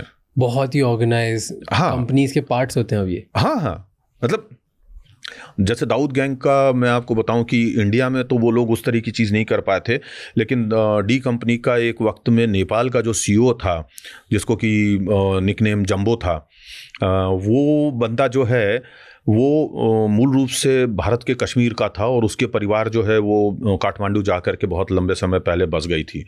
तो ये जो जंबो है, इसने वहाँ पर दाऊद गैंग के लिए एक पूरा का पूरा इंफ्रास्ट्रक्चर सेटअप किया था। उसने वहाँ पे न्यूज़ चैनल बनाया, उसने रेडियो चैनल बनाया, उसने न्यूज़पेपर खोला, उसने एक मैगज़ीन खोली, चेन्स ऑफ होटल्स बनाई, मोटर व्हीकल बेचने की जो शोरूम्स होते हैं उसकी चेन तैयार की। उसने सारे लेजिटिमेट बिजनेस वहाँ पे किया। उसका नाम था जमीम शाह, और यंग बंदा, बेहद खूबसूरत, आपके सामने से गुजरेगा या बैठेगा आपके साथ में तो लगेगा कि क्या बड़ा बिजनेस टाइकून बैठा है आपके साथ में। लेकिन वो इन सारी एक्टिविटीज़ में था। He was CEO of D company of Nepal, और वो सारे काम डी कंपनी के लिए करता था। यहाँ के गए हुए लोगों को वहाँ शेल्टर देना, वहाँ से लोगों को पाकिस्तान या अदर कंट्रीज़ में भेजना है उसके अरेंजमेंट्स करना, वहाँ से आए हुए लोगों को इंडिया पहुँचाना, ISI के एजेंट्स को इंडिया पहुँचाना, टेररिस्ट को इंडिया पहुँचाना और वापस सरहद पार उधर भेजना, यहाँ के डिप्लोमेट्स को और यहाँ के ऑफिसर्स को करप्ट करना, नेपाल और पाकिस्तान के जो ऑफिशियल्स हैं उनको अपने फेवर में इस्तेमाल करना। इस तरह की सारी प्रोसेस करता था। पढ़ा लिखा समझदार लड़का था। और जब एक दिन उसको अब उसकी हाईलैंडर या कोई सी वो थी, SUV थी, उसमें जब वो जा रहा था इनके नेपाल के राजा के महल के सामने से, तब बिल्कुल बॉम्बे स्टाइल ऑपरेशन में उसके सामने एक यामाहा 100 RX जो है काले रंग की, जो कि बिहार से चोरी करके ले जाई गई थी, और उदय शेट्टी नाम का हमारे यहाँ का एक किलर था, और एक लड़का जो है यहीं का अपने डोंगरी का, उसको मतलब हायर करके और वहाँ ले गए थे। उसने वो गाड़ी उसके सामने डाली, गाड़ी रोकी गई, दोनों साइड से आकर के उसकी बॉडी में बुलेट पंप कर दी और वो मारा गया। ये हमारे यहाँ की एजेंसीज ने करवाया था, और इस काम को अंजाम देने वाले हमारे इंडिया के ही 3 गैंगस्टर्स थे। तो इन गैंगस्टर्स के जरिए एक गैंगस्टर को ख़त्म करवाया था। तो इस तरीके से मतलब जो है ऑपरेशंस अंडरवर्ल्ड करता है, इस तरीके से अपने आप को हाइड आउट करने के लिए वो फसाड तैयार करते हैं। इंटरेस्टिंग। वाह। दुनिया में अभी सबसे डेंजरस गैंग या माफिया कौन सा होगा? एक किसी को नहीं बोल सकते, लेकिन हाँ, जैसे अभी पिछले दिनों ये अभी 2-4 दिन पहले ही जो मैचो मारा गया है, Mexican drug Lord, my goodness, मतलब उसका जो मैंने ऑपरेशंस देखे हैं और जो उसने अपनी टीम बना रखी है, उसके जो सपोर्टिव टीम है उसको आपने कभी तस्वीरें देखी हैं? वो लोग जिस अटायर में हैं वो ऐसा लगता है कि स्पेशल ऑपरेशंस कमांडोज हैं वो। The full helmets, black uniform gears के साथ, विद ऑल इक्विपमेंट, गेयर्स, सबके पास में वॉकी टॉकी लगी है। वो 6 एंटीना 4 एंटीना वाले उनके अंदर वो हैं जिससे कि साला 5-5 किलोमीटर दूर तक वो आराम से एक दूसरे को फ्रिक्वेंसी में जुड़े रह सकते हैं। इतना कमाल का उन लोगों का मतलब वो पूरा सेटअप है। उनके पास में रीइंफोर्स्ड अपने बंकर्स जैसे बने हुए हैं। उनके पास में ये डिफेंस जैसी व्हीकल्स होते हैं, उस तरह के से आर्मर्ड व्हीकल्स हैं उनके पास। और क्या मतलब आप ये सोचते हैं कि यूएस आर्मी ने और मैक्सिकन आर्मी ने आसानी से मार लिया उसे? उनको ज़बरदस्त मतलब जो है सामने से उसका प्रतिरोध झेलना पड़ा है और अभी पूरा मैक्सिको जल रहा है। तो क्यों कर रहे हैं ऐसे मैक्सिको में? मैक्सिकन लोग क्यों अगेंस्ट हो गए इस चीज़ के? देखिए, इसका जो एनकाउंटर है वो बेसिकली पॉलिटिकल एनकाउंटर है। जो मैक्सिको के ऊपर टैरिफ लगाए हैं उस टैरिफ का विरोध कर रहा था ये अलमैचो। तो मैक्सिको में जो वॉर अगेंस्ट ड्रग्स है, ये जो दिखाया है, या अभी पिछले दिनों एक उसके राष्ट्रपति को जिस तरीके से अरेस्ट करके ले गए वेनेजुएला के, वो सब क्या है भाई? वेनेजुएला का जो ऑयल फील्ड है उसके ऊपर कब्जा करना उनका असली मकसद था। उनका मकसद ड्रग्स नहीं था। देखिए, आपको एक चीज़ बताता हूँ कि अभी तक दुनिया में 2 वर्ल्ड वॉर हुए हैं, ठीक है ना? दोनों वर्ल्ड वॉर जो हैं वो कोयला या खनिज के लिए हुए हैं, लोहे के लिए हुए हैं। हम लोग जब ज्योग्राफी पढ़ रहे थे, स्टूडेंट थे हम लोग हायर एजुकेशन में, तो हमारे प्रोफेसरान जो है हमें बताया करते थे कि अगला जो वर्ल्ड वॉर होगा यानी तीसरा, वो साफ पानी के लिए होगा। और साफ पानी से बड़ा जो है आज के युग में भी 2026 में जब हम दोनों बात कर रहे हैं, तब क्लीन वाटर जो है, ड्रिंकिंग वाटर जो है, सबसे बड़ी समस्या बना हुआ है। लेकिन अब उसके ऊपर एक और चीज़ आ गई है। तो अब ज्योग्राफी के जो नए स्टूडेंट्स हैं उनको ये सिखाया जाता है या बताया जाता है कि जो अगला वर्ल्ड वॉर होगा वो डेटा पे कंट्रोल के लिए होगा। सो डेटा इज, वो जो है ना, वो खनिज नहीं है। पानी तक तो नेचुरल रिसोर्सेस की बात थी, नेचुरल रिसोर्सेस पे कब्जे की। ये आर्टिफिशियल रिसोर्स है, इस पे कब्जे के लिए अगला लड़ाई होगी। तो बाकी सब चीज़ें खत्म हो गई। तो इसी तरीके से अंडरवर्ल्ड भी ऑपरेट करता है कि उसको भी अपना किसी न किसी चीज़ पे कंट्रोल चाहिए, वो वहाँ से अपना कंट्रोल करता है। वही चीज़ जैसे धारावी की आपने बात। तो धारावी में कौन इतना बड़ा धारावी है? कौन चलाता है धारावी? कौन ओन करता है? कोई पर्टिकुलर गैंग, कोई पर्टिकुलर इंसान जिसके अंडर ऑपरेशंस होते हैं? एक वक्त था, वरदा भाई करते थे, वरदा दादा करता था। उसके बाद में उसका एक कंट्रोलिंग अथॉरिटी ख़त्म हो गई वरदा के जाने के बाद। अब वहाँ पे लोकल एरिया में जो छोटे छोटे से गुंडे वुंडे हैं, ये हैं वो हैं, वो और बाकी फिर वो अपना पूरा सिस्टम चल रहा है। वहाँ के पॉलिटिशियन हैं वहाँ पे जो है। अभी इन दिनों जो है धारावी इलाके में जो सबसे बड़ा गुंडा है या डॉन है, वो सही मायने में कहूँ तो छोटा राजन गैंग का DK राव है।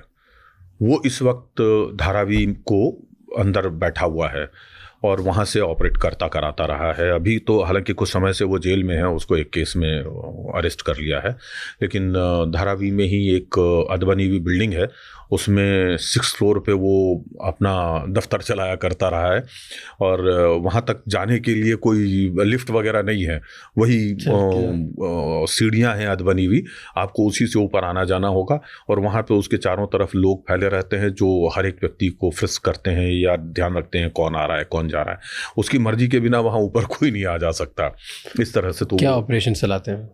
यही सब चीज़ें, जितना हफ्ता निकालना है हफ्ता निकलेगा, लोगों से, बिल्डरों से कोई नया बिल्डिंग बन रही है तो उससे अपना पार्ट रखवा लेगा या उससे हफ्ता ले लेगा, या छोटे मोटे और जो दूसरे ऑपरेशंस होते हैं, हथियार खरीदना बेचना, ड्रग्स वर्क्स के धंधे वंदे। हालांकि ड्रग्स का मैंने कभी सुना नहीं उसका, लेकिन वो सब चीज़ें वहाँ पे जो खरीदते बेचते हैं, सट्टा मटका वाले लोग हैं, उनसे हफ्ता ले लेना, ड्रग्स वालों से हफ्ते ले लेना, यही सब चीज़ें चलती हैं। ये अब जैसे प्राइवेट प्लेयर्स आ गए, वो लोग स्लम्स हटाते जा रहे हैं, तो धारावी तो जा ही रहा है ना, पूरा धारावी जो है क्लस्टर में एक पर्टिकुलर कंपनी को मिल गया है, अब वो डेवलप करेगा।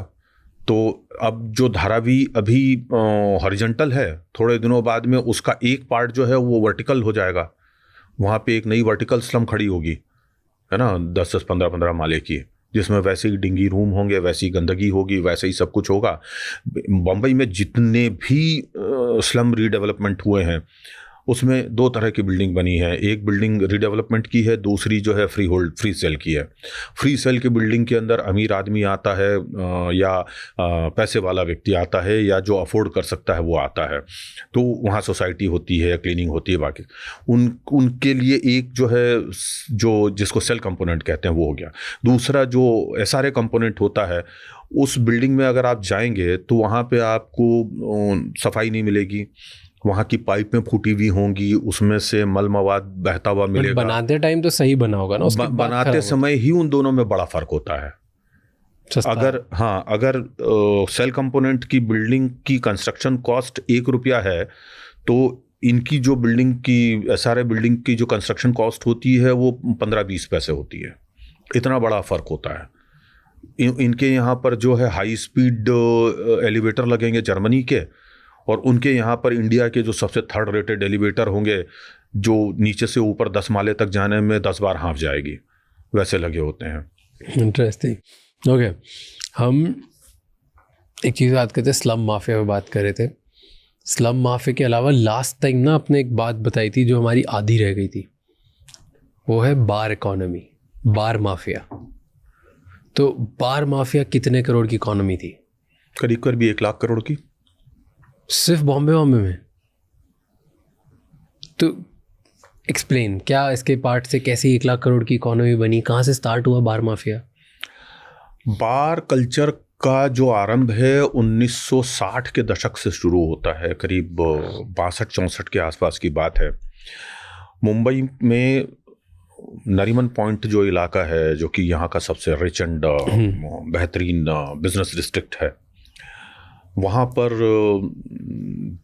एक मेकर चैम्बर शायद 2 या 4 किसी में दूसरी मंजिल के ऊपर एक बार बना, सोनिया महल। उसके 4 मालिक थे। उन चारों मालिकों का काम तो बड़ा अच्छा चल रहा था, चूँकि ऐसी बिजनेस डिस्ट्रिक्ट में बार है तो वहाँ पे बिजनेस भी अच्छा आ रहा है।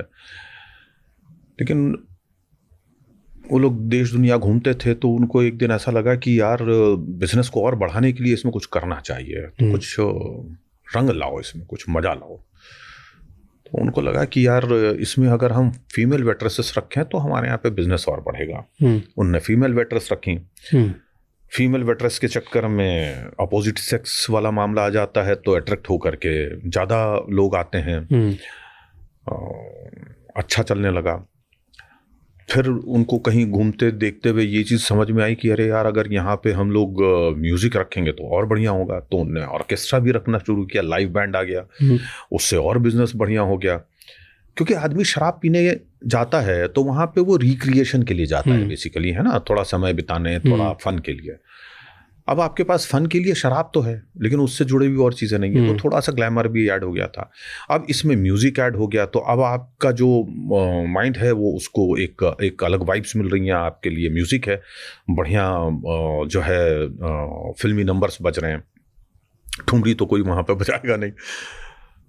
जब ये चीज़ शुरू हुई तो उनको लगा कि यार अब इसके भी आगे और क्या हो सकता है, तो उन्होंने कहा कि डांसर लाओ, और डांसर आने लग गई, नाचने लग गई, उनके ऊपर लोग पैसा उड़ाने लग गए। तो उनको लगा कि यार साला ये इतना सारा पैसा लड़कियां कमा के ले जाती हैं, तो उसमें से कट अपने पास रखने लग गए। शराब खाना जितने पैसे का नहीं है, उससे ज़्यादा पैसा जो है न्यौछावर में आने लग गया। कितना पैसा उड़ने लगा? लाखों में। उस समय में मतलब दिन का 2-2 लाख रुपया इकट्ठा हो जाता था सोनिया महल में। 60s में 2 लाख रुपया, 2 लाख रुपया इस आज का मतलब 2 करोड़ रुपया या 20 करोड़ रुपया। जिस जमाने में बियर जो है वो 7 रुपये 6 रुपये की मिला करती थी, उस जमाने की बात है, ये 5 रुपये की मिलती थी। तो मतलब आपको उस समय में 1-2 लाख रुपया आ रहा है, it is a huge money, very big money. तो वो चीज़ शुरू हुई। अब जब वहाँ पे शराब भी है, शबाब भी है, कबाब भी है, पैसा भी है, तो गुंडे मवाली भी आने लगे। तब दाऊद इब्राहिम और पठान गैंग की आलमजेब, अमीरजादा, ये लोग सब यंग थे, साबिर वगैरह, ये लोग सब वहां पे जाया करते थे, एक दूसरे को देखा करते थे। कोंकणी मुसलमान और आपका पठान गैंग, इनके बीच में एक नेचुरल लड़ाई थी, एक झगड़ा था, और वो ये था कि हम यहाँ पहले से बैठे हैं, हम बाप हैं, और तुम साले कल के लौंडे हमारे इलाके पे कब्जा नहीं कर सकते। तो वो नाक की और इलाके की लड़ाई उन दोनों के बीच में शुरू हुई। साबिर बहुत ही समझदार, बहुत ही बिजनेसमैन किस्म का इंसान था, लड़ना मारना मरना ये वो सब, वो स्मगलिंग वाली रूट का लड़का था। दाऊद जो है ना बहुत एग्रेसिव था, उसको ये सब चीज़ें बर्दाश्त नहीं होती थी, वो तुरंत रिएक्ट करता था। इनके बीच में वहाँ से लड़ाइयाँ शुरू हुई सोनिया बार से, कि भाई ये लोग पैसे लुटा रहे हैं, दाऊद के पास में पैसे ख़त्म हो गए, तो वहाँ पे टॉन्ट मार दिया, बस क्या इतनी औकात है, आजा बैठ हमारे साथ, तेरे को पैसे देते हैं, उड़ा। ये उसको बर्दाश्त नहीं होता था, ईगो हर्ट हो रहा है, चाह रहे हैं साला अगले दिन ज़्यादा पैसा ला रहे हैं, कुछ भी करके किसी भी तरीके से। उनके पास में पैसे लाने के 100 तरीके थे, दाऊद और उनके ग्रुप के पास में नहीं थे उतने, उनके पास उतना स्टेबिलिटी नहीं थी, उतना नेटवर्क नहीं था, पैसे नहीं थे तो बड़े काम नहीं कर पाते थे।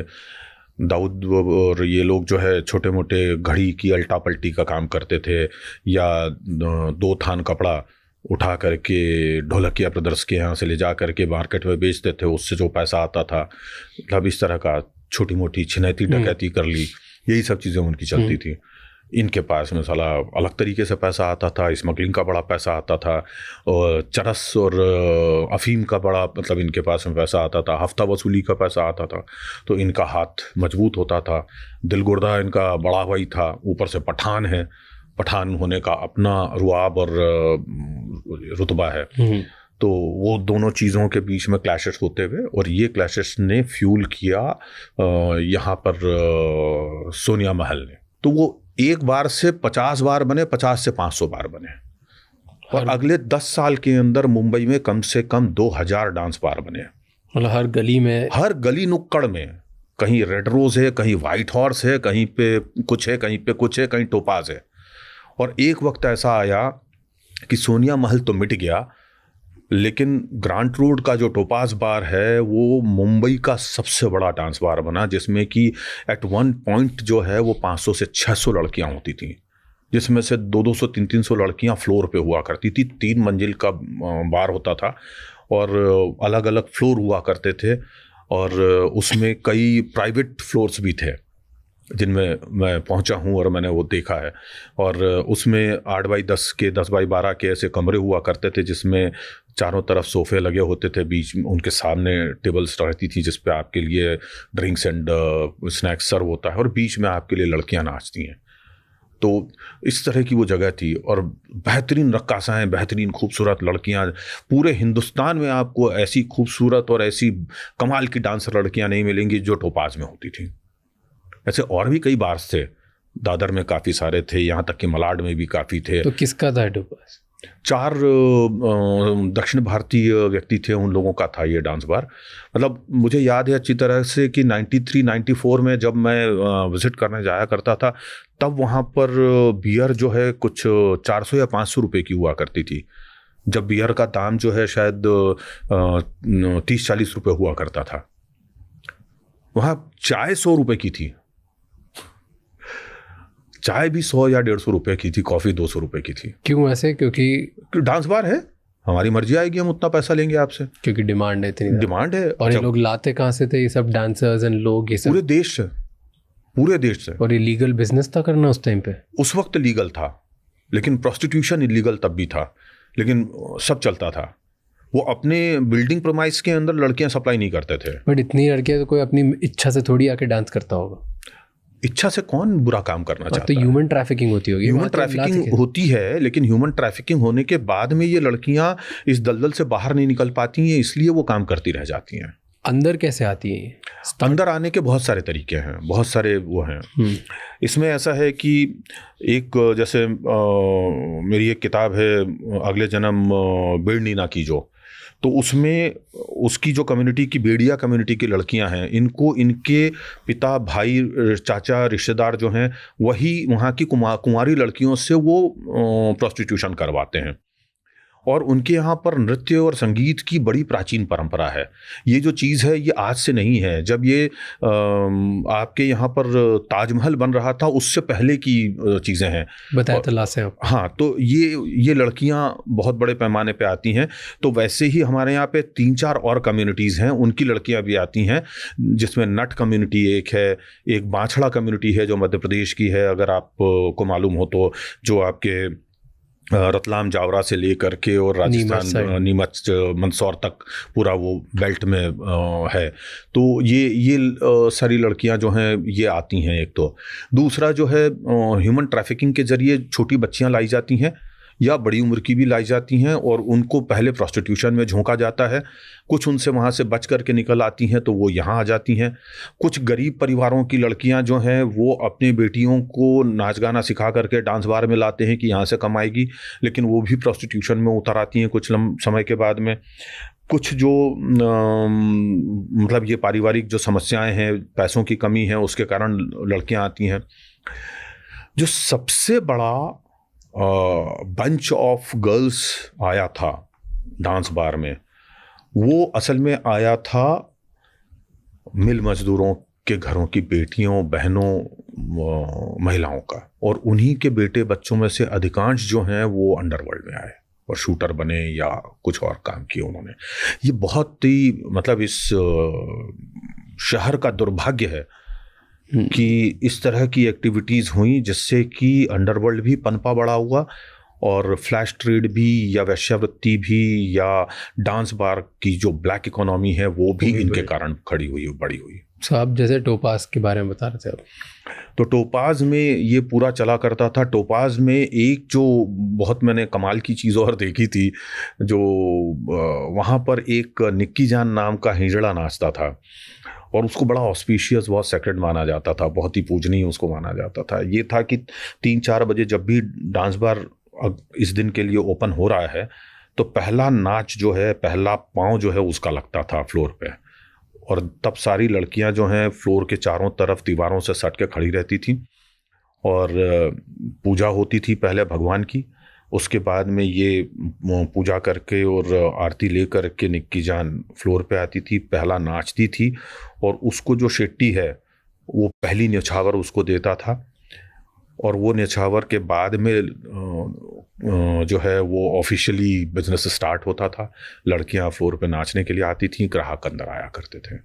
ये वहाँ का रिचुअल था, तरीका था। तो ऐसे कैसे कि उसी जगह पे पूजा भी हो रही है और ये सब गंदा काम भी हो रहा है? अरे भाई, मर्डर करने के बाद में हमारे यहाँ के बंदे जो हैं वो भगवानों के दरबार में जा कर के और वो करके आते हैं कि मैंने मन्नत मांगी थी कि मेरा ये काम सफल रहेगा तो मैं आपको 1 लाख रुपया चढ़ाऊँगा। तो भगवान ने उसको क्या वो शक्ति दी है, या किसी मकबरे से या किसी औलिया ने या किसी की जो मज़ार है वहाँ से उनको शक्ति मिली है कि हाँ भैया जा तेरा काम सफल हो जाएगा, या उनको आशीर्वाद मिला? नहीं, श्रद्धा है उनकी। तो क्राइम करने वाले आदमी की अपनी श्रद्धा है। तो हर मंदिर मस्जिद में इसी तरीके से मज़ारों में यहाँ पे जितने क्रिमिनल हैं ये जा कर के पैसे चढ़ाते ही थे, चादरें चढ़ाते रहे हैं और फूल मालाएं चढ़ाते रहे हैं। तो ये उनकी श्रद्धा की बात है। आज भी आप डांस बार्स में जाइए, इलीगल चल रहे हैं ना, उनमें सब जगह पे मंदिर बने हुए हैं, हर एक उसमें। एंड ये जो आप बोल रहे हो उस टाइम पे जितने आप बोले 2000 डांस बार्स थे, इसमें मैक्सिमम नॉर्थ इंडियंस के थे, साउथ इंडियंस के थे? डांस बार के जो ओनर्स होते रहे हैं और ऑपरेट करते रहे हैं उसमें ऑपरेशनल जो स्टाफ रहा है वो मोस्टली तो साउथ इंडियन होता था। क्यों? क्योंकि उस काम में वो माहिर हैं। होटल इंडस्ट्री के सबसे माहिर लोग जो है वो साउथ इंडियंस हैं। आज आप चले जाइए पूरे बॉम्बे में, इवन यहाँ तक कि आपको जो नॉर्थ इंडियन स्टाइल का भी फूड बेचने वाला आदमी मिलेगा वो कोई शेट्टी निकलेगा, कोई ये क्या बोलते हैं मराठी असल वड़ा पाव बेचने वाला आदमी भी मतलब आपको शेट्टी मिलेगा। क्यों ऐसे? क्योंकि वो लोग उस काम में मास्टर हैं, उनको वो उस धंधे की समझ है, वो लोग बचपन से उस काम में होते हैं, तो उसकी सारी इकोनॉमी, उसकी सारी वर्कमैनशिप, उसकी सारी वो जो in and out, black and white, grey and yellow है, वो सब समझते हैं। तो अब जैसे ये इतने पावरफुल डांस बाज हैं, इतने पावरफुल ये लोग हैं, यहाँ पे इतने पावरफुल लोग आते हैं, अंडरवर्ल्ड के लोग आते थे, इन सब के लिए प्रॉबेबली ओनर को भी बहुत पावरफुल होना ज़रूरी होता होगा। ओनर के पास पैसा होता था, और पैसे से पावरफुल क्या हो सकता है बताइए? कोई है ऐसी चीज़? कोई शय और शक्ति नहीं है। तो धन फेंका और अपना काम कर लिया। दूसरी बात ये होती है कि बहुत सारे पॉलिटिशियन, बहुत सारे पुलिस ऑफिसर्स भी बार्स में या तो पार्टनर रहे हैं या सीधे सीधे बार ओन करते रहे हैं। 4 बार का मालिक तो हमारे यहाँ पर एक मुख्यमंत्री तक बन के गया। तो डांस बार की और इनकी जो कहानी है, दास्तानें हैं, वो बड़ी कमाल की हैं। यहाँ सत्ता से लेकर के शबाब तक और धन से लेकर के अंडरवर्ल्ड तक सब बिछते हुए देखा है मैंने। और इसके जैसी ब्लैक इकोनॉमी और इसके जैसी स्ट्रांग इकोनॉमी किसी और की नहीं देखी। यहाँ से जो हवाला चलता रहा है वो भी देखा है। कैसे, क्या? भाई इतना आप ब्लैक मनी जनरेट कर रहे हैं तो हवाला की तो जरूरत पड़ेगी ही ना। तो हजारों करोड़ का हवाला रोजाना होता रहा है। यहीं पर हमने क्रिकेट की मैच फिक्सिंग होते देखी है। दीपा बार तो इस काम के लिए बड़ा कुख्यात रहा ही है। वहाँ की जो डांस बार की एक लड़की थी जिसका नाम है तबस्सुम, वो इस काम में लिप्त पाई गई और बाद में उसको गिरफ्तार भी किया था पुलिस ने, और लंबे समय तक वो केस वेस भी चलता रहा। अभी भी वो केसेस चालू हैं। उस लड़की ने लाखों करोड़ों कमाए इसी काम में। वो खुद न केवल सट्टा खेलने लगी थी बल्कि छोटी मोटी बुकी भी बन गई थी। और 7-8 उसमें जो है श्रीलंका के, भारत के, पाकिस्तान के, एक आध ऑस्ट्रेलिया का, ऐसे क्रिकेटर्स के नाम भी उछल करके सामने आ गए थे कि ये लोग शामिल हैं। और इन लोगों को सबको हनी ट्रैप करवा करके और इन लोगों से ये सारा काम करवाया था। जो सट्टेबाज हैं उनका एक कार्टल है, उसने ये सब काम करवाया था। इनको रात में मस्तियाँ करवाने के लिए वहाँ ले जाते थे। जो लड़कियाँ पसंद आती थी उनके परोसा जाता था, और फिर उसकी जो तस्वीरें, वीडियोस हैं, उनके ज़रिए इन लोगों को ब्लैकमेल करके और मैच फिक्सिंग करवाई जाती थी। ये भी हमने वहाँ देखा है। तो coming back to Sonia bar, Topaz, वहाँ पे अब आप बोल रहे थे कि दाऊद इब्राहिम उस टाइम पे तो छोटा मोटा प्लेयर था, फिर वो कैसे कैसे पावरफुल बना, वो कैसे चीज़ें हुई कि फिर बार में उसने और ज़्यादा अटैक्स करना स्टार्ट कर दिया है? दाऊद ने उसके बाद में बार्स पे अटैक नहीं किया। दाऊद और इन लोगों के बीच जो वहाँ से लड़ाई शुरू हुई, वो लड़ाई तो बाद में सड़कों पे असल में लड़ी गई ना। उसके बाद पिस्तौलों और बंदूकों AK-47, 56 से लड़ी गई, वो चाकुओं और तलवारों, चॉपर से लड़ी गई। बारों के अंदर मारकुटाई हुई है, बाज़ दफ़ा मर्डर्स भी हुए हैं, है ना। लेकिन सिर्फ बारों में नहीं हुआ। असली लड़ाइयाँ तो स्ट्रीट फाइट ही हुई है। जैसे स्ट्रीट फाइट्स अदर कंट्रीज़ में भी माफिया में होती है, शिकागो में जिस तरीके से होती रही है, लॉस एंजल्स में होती रही है, वैसे हमारे यहाँ भी होती रही है बॉम्बे में। इसलिए बॉम्बे माफिया को माफिया कहा जाता है, अंडरवर्ल्ड कहा जाता है। तो वो सारा हुआ है ना। यहाँ की कोर्ट्स में भी मर्डर हुए हैं, यहाँ के हॉस्पिटल्स में भी हुए हैं, यहाँ के जेलों में भी मर्डर हुए हैं, गोलियाँ चली हैं। जैसे पिछले दिनों अबू सालेम के ऊपर तलोजा जेल में गोली चली थी। हालांकि उसके बारे में 2-3 अलग अलग बातें कही जाती हैं कि वो गोली क्यों चली, क्यों चलवाई गई। तो ऐसे बहुत सारे हैं। आपके OP सिंह का मर्डर करवा दिया जाता है पुणे जेल में अपने लोगों को भेज के, ECD के राव के जरिए। तो ये सारी हाँ लड़ाइयाँ चलती रही हैं। तो फिर उस बार इकोनॉमी का क्या हुआ? लाइक कहाँ गई वहाँ से चीज़ें, कहाँ पे आगे बढ़ी? वो बार इकोनॉमी फ्लरिश होती रही, और सबसे ज़्यादा फ्लरिश मालूम है कब? एक पर्टिकुलर टाइम पे हुई, जब इस देश में शेयर मार्केट में बूम आया। शेयर मार्केट के बूम ने असल में बार इकोनॉमी को फ्लरिश किया, उसको खड़ा किया। शेयर मार्केट में आदमी ने अंधा पैसा कमाना शुरू किया। हर्षद मेहता का जो काल है उस समय की बात कह रहा हूँ। और वहाँ का पैसा ले करके ये जो नियो रिच थे, नए नए लड़के बच्चे और नया नया पैसा कमाया हुआ है, और वो ले करके डांस बार्स में पहुंचते थे। लड़कियां जो नोट उनको वो दिया करती मिला करता था, वो लड़कियां उसी नोट से उनका गाल सहला के निकल जाती थी। उतने में तो वो उनके साथ में सपनों में बिस्तर में पहुंच जाया करते थे।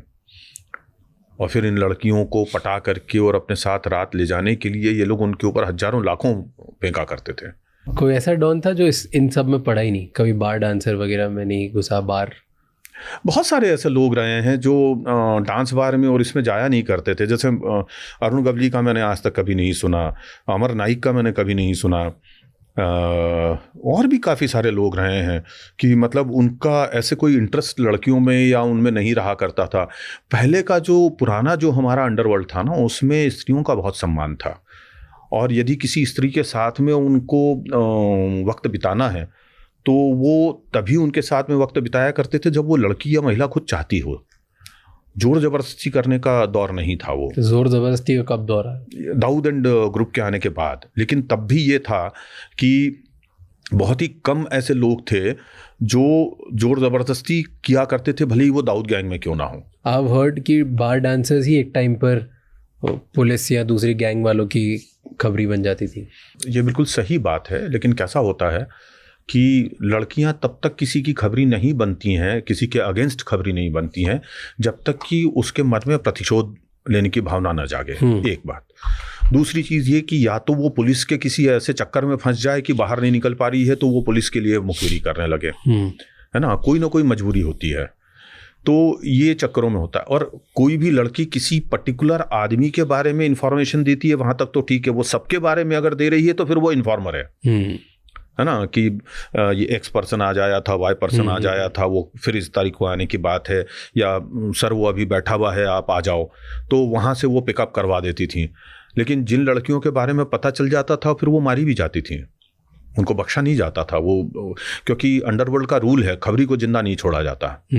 तो वो लड़कियां भी मारी जाती थी। ऐसे कई लड़कियां मारी गई हैं। ऐसे किसी स्पेसिफिक इंसान के पीछे दो गैंग्स की लड़ाई हुई है कोई बड़ी? बार डांसर के पीछे, बार डांसर के पीछे लड़ाई, जैसे मैंने आपको बताया ना कि दाऊद और ये दोनों मतलब जो हुए हैं, उसमें एक लड़की हुआ करती थी जिसको जो इन दोनों के पास से पैसा लिया करती थी, और दाऊद उसको अट्रैक्ट करके अपनी तरफ लाने के लिए उसको पैसे दिया करता था। और ये बात अमीरजादा और आलमजेब को बड़ी अखरती थी, और उसके कारण उन दोनों में बड़ा झगड़ा हुआ था। जैसे आपने बोला कि एक दिन में 2-2 लाख रुपए, आई एम श्योर वो बड़ा भी होगा, एक टाइम पे बहुत पैसे बढ़ गए होंगे। तो एक लड़की के ऊपर टोपाज बार में एक दिन के ऊपर तेलगी ने 85 लाख रुपए लुटाए थे, ये तो हमारी जानकारी में है। इसके ऊपर करीब करीब 80 लाख के आसपास एक बार में निक्की जान पे उड़ाए गए हैं, ये जानकारी मेरे पास है। निक्की जान का एक बहुत खूबसूरत मतलब उसका एक मैनरिज्म था, या उसकी एक तरकीब थी जो मैंने अपनी आंख से देखी है।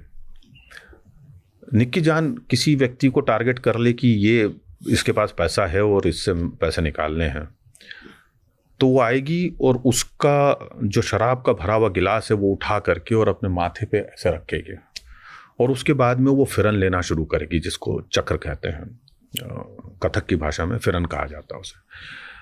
और हर फिरन पे सामने वाला जिसका शराब का गिलास है उसको 100 का एक नोट उड़ाना है, और वो एक वक्त में 400-400 500-500 फिरन कर लेती थी।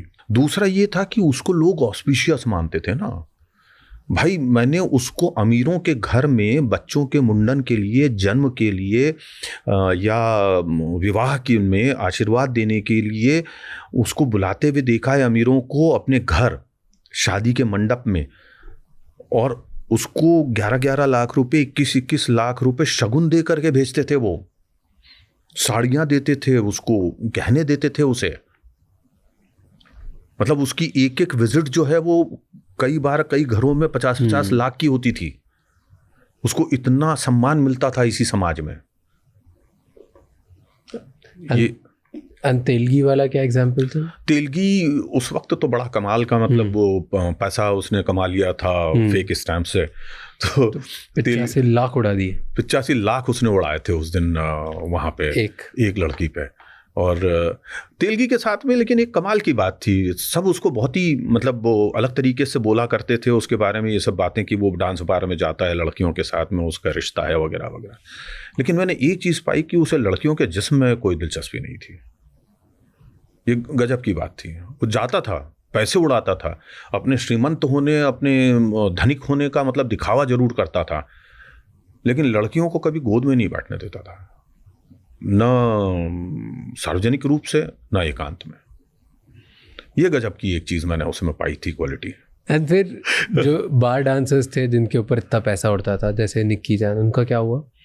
निक्की जान अपने वक्त के हिसाब से बूढ़ी बूढ़ी हो गई, उसके बाद में वो आउट ऑफ प्रोफेशन हो गई।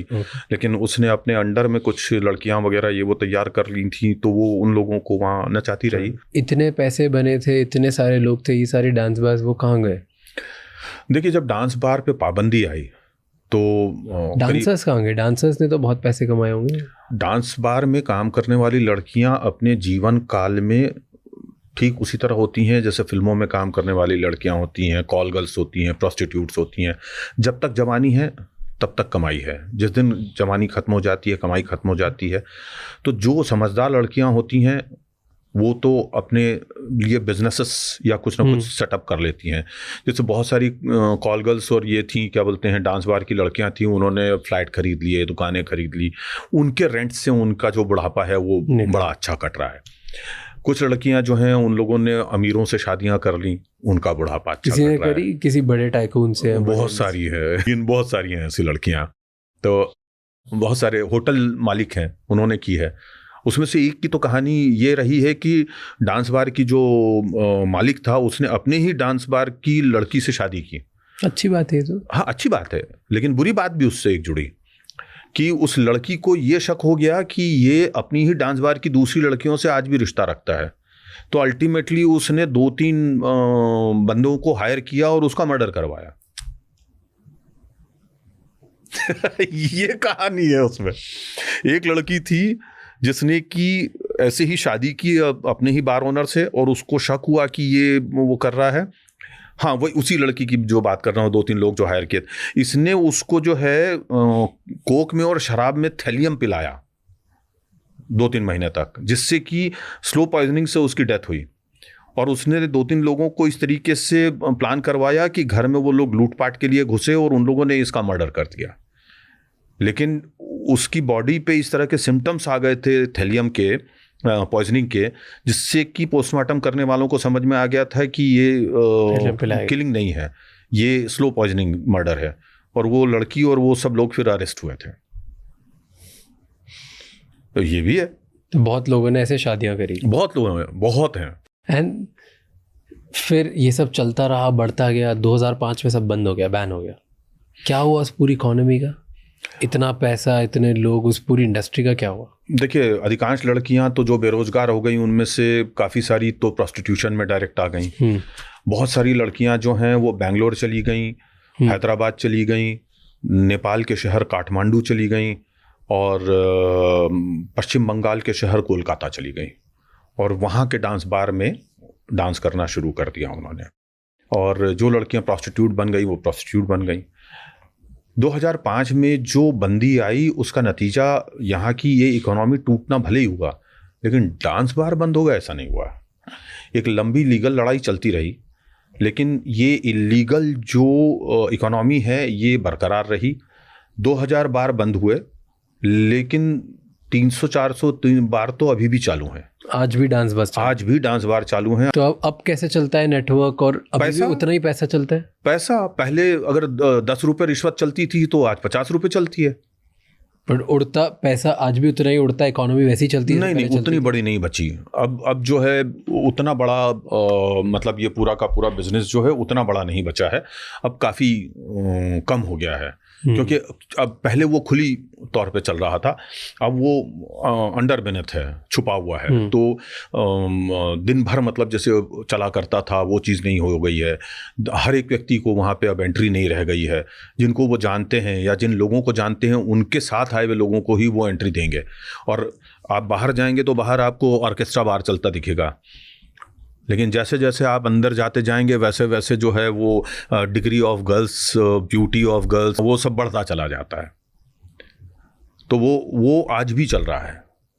पुलिस को हफ्ता जाता है, पॉलिटिशियंस को हफ्ता जाता है, लोकल जर्नलिस्ट को जाता है, आरटीआई एक्टिविस्ट को जाता है, और बीएमसी वालों को जाता है, फायर ब्रिगेड वालों को जाता है।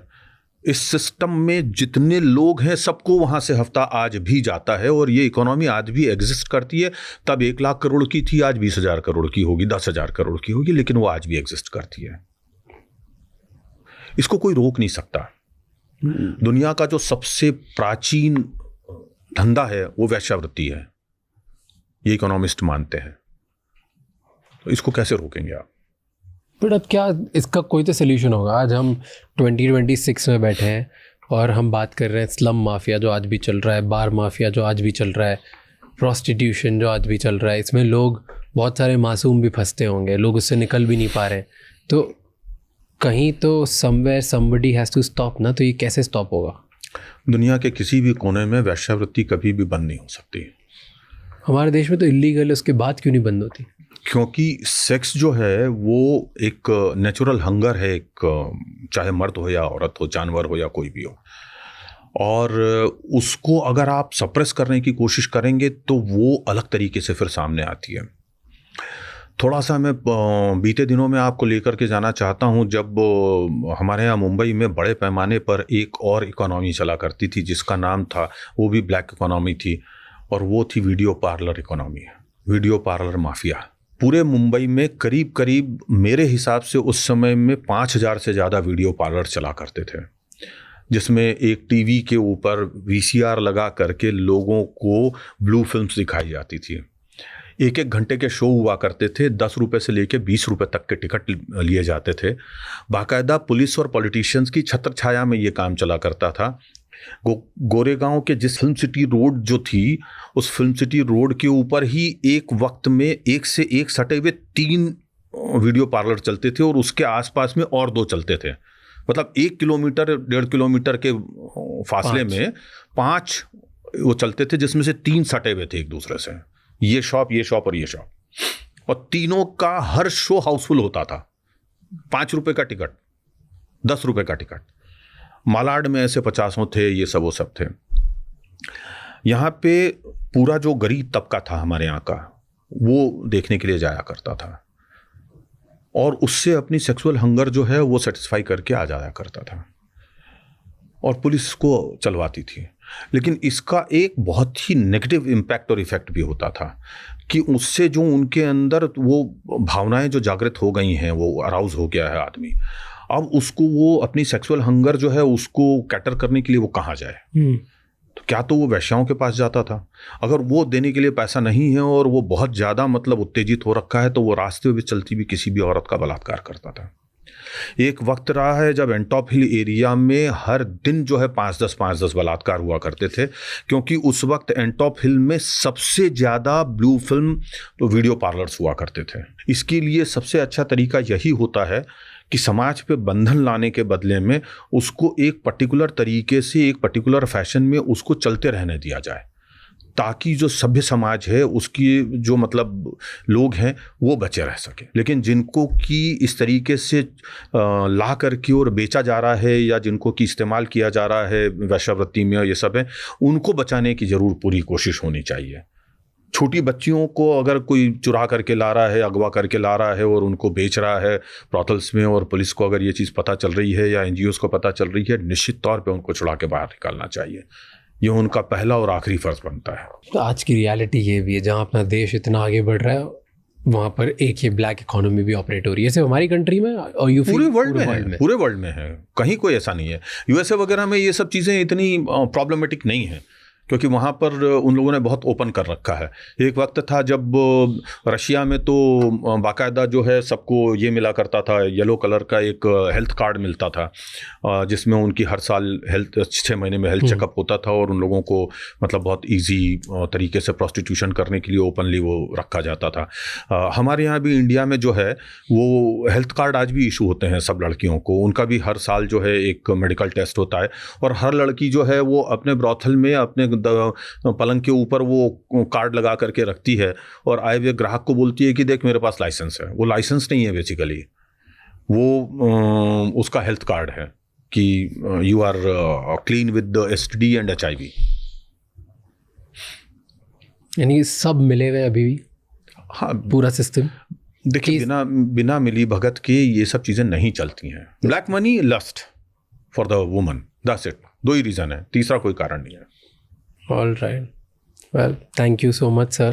Pleasure of mine. Thank you for coming here again and telling इस रियलिटी जो आज भी चल रही है इतने सालों से, और उनकी हिस्ट्री क्या है। यही सच है, यही समाज है। हमारे जैसे लोग बस उसको बाहर लाने की कोशिश करते हैं, जितना समाज तक पहुंच जाए।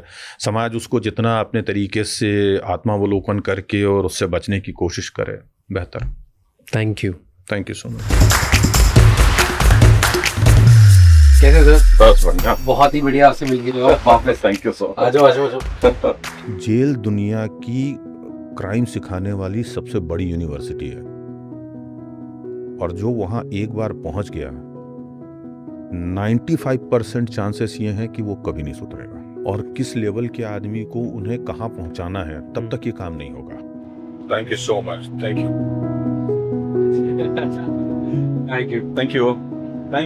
So much. Thank you so much ये एपिसोड एंड तक देखने के लिए।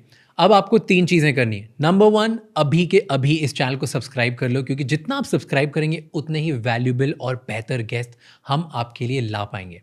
नंबर 2, अभी कमेंट्स में मुझे बताओ कि इस एपिसोड से आपको क्या सीखने को मिला, और अगला ऐसा कौन सा गेस्ट है जो आप चाहते हो जिनको हम इधर बुलाएं एंड उनसे हम इंसाइटफुल बातें करें ताकि आप एक बेहतर इंसान बन सकें।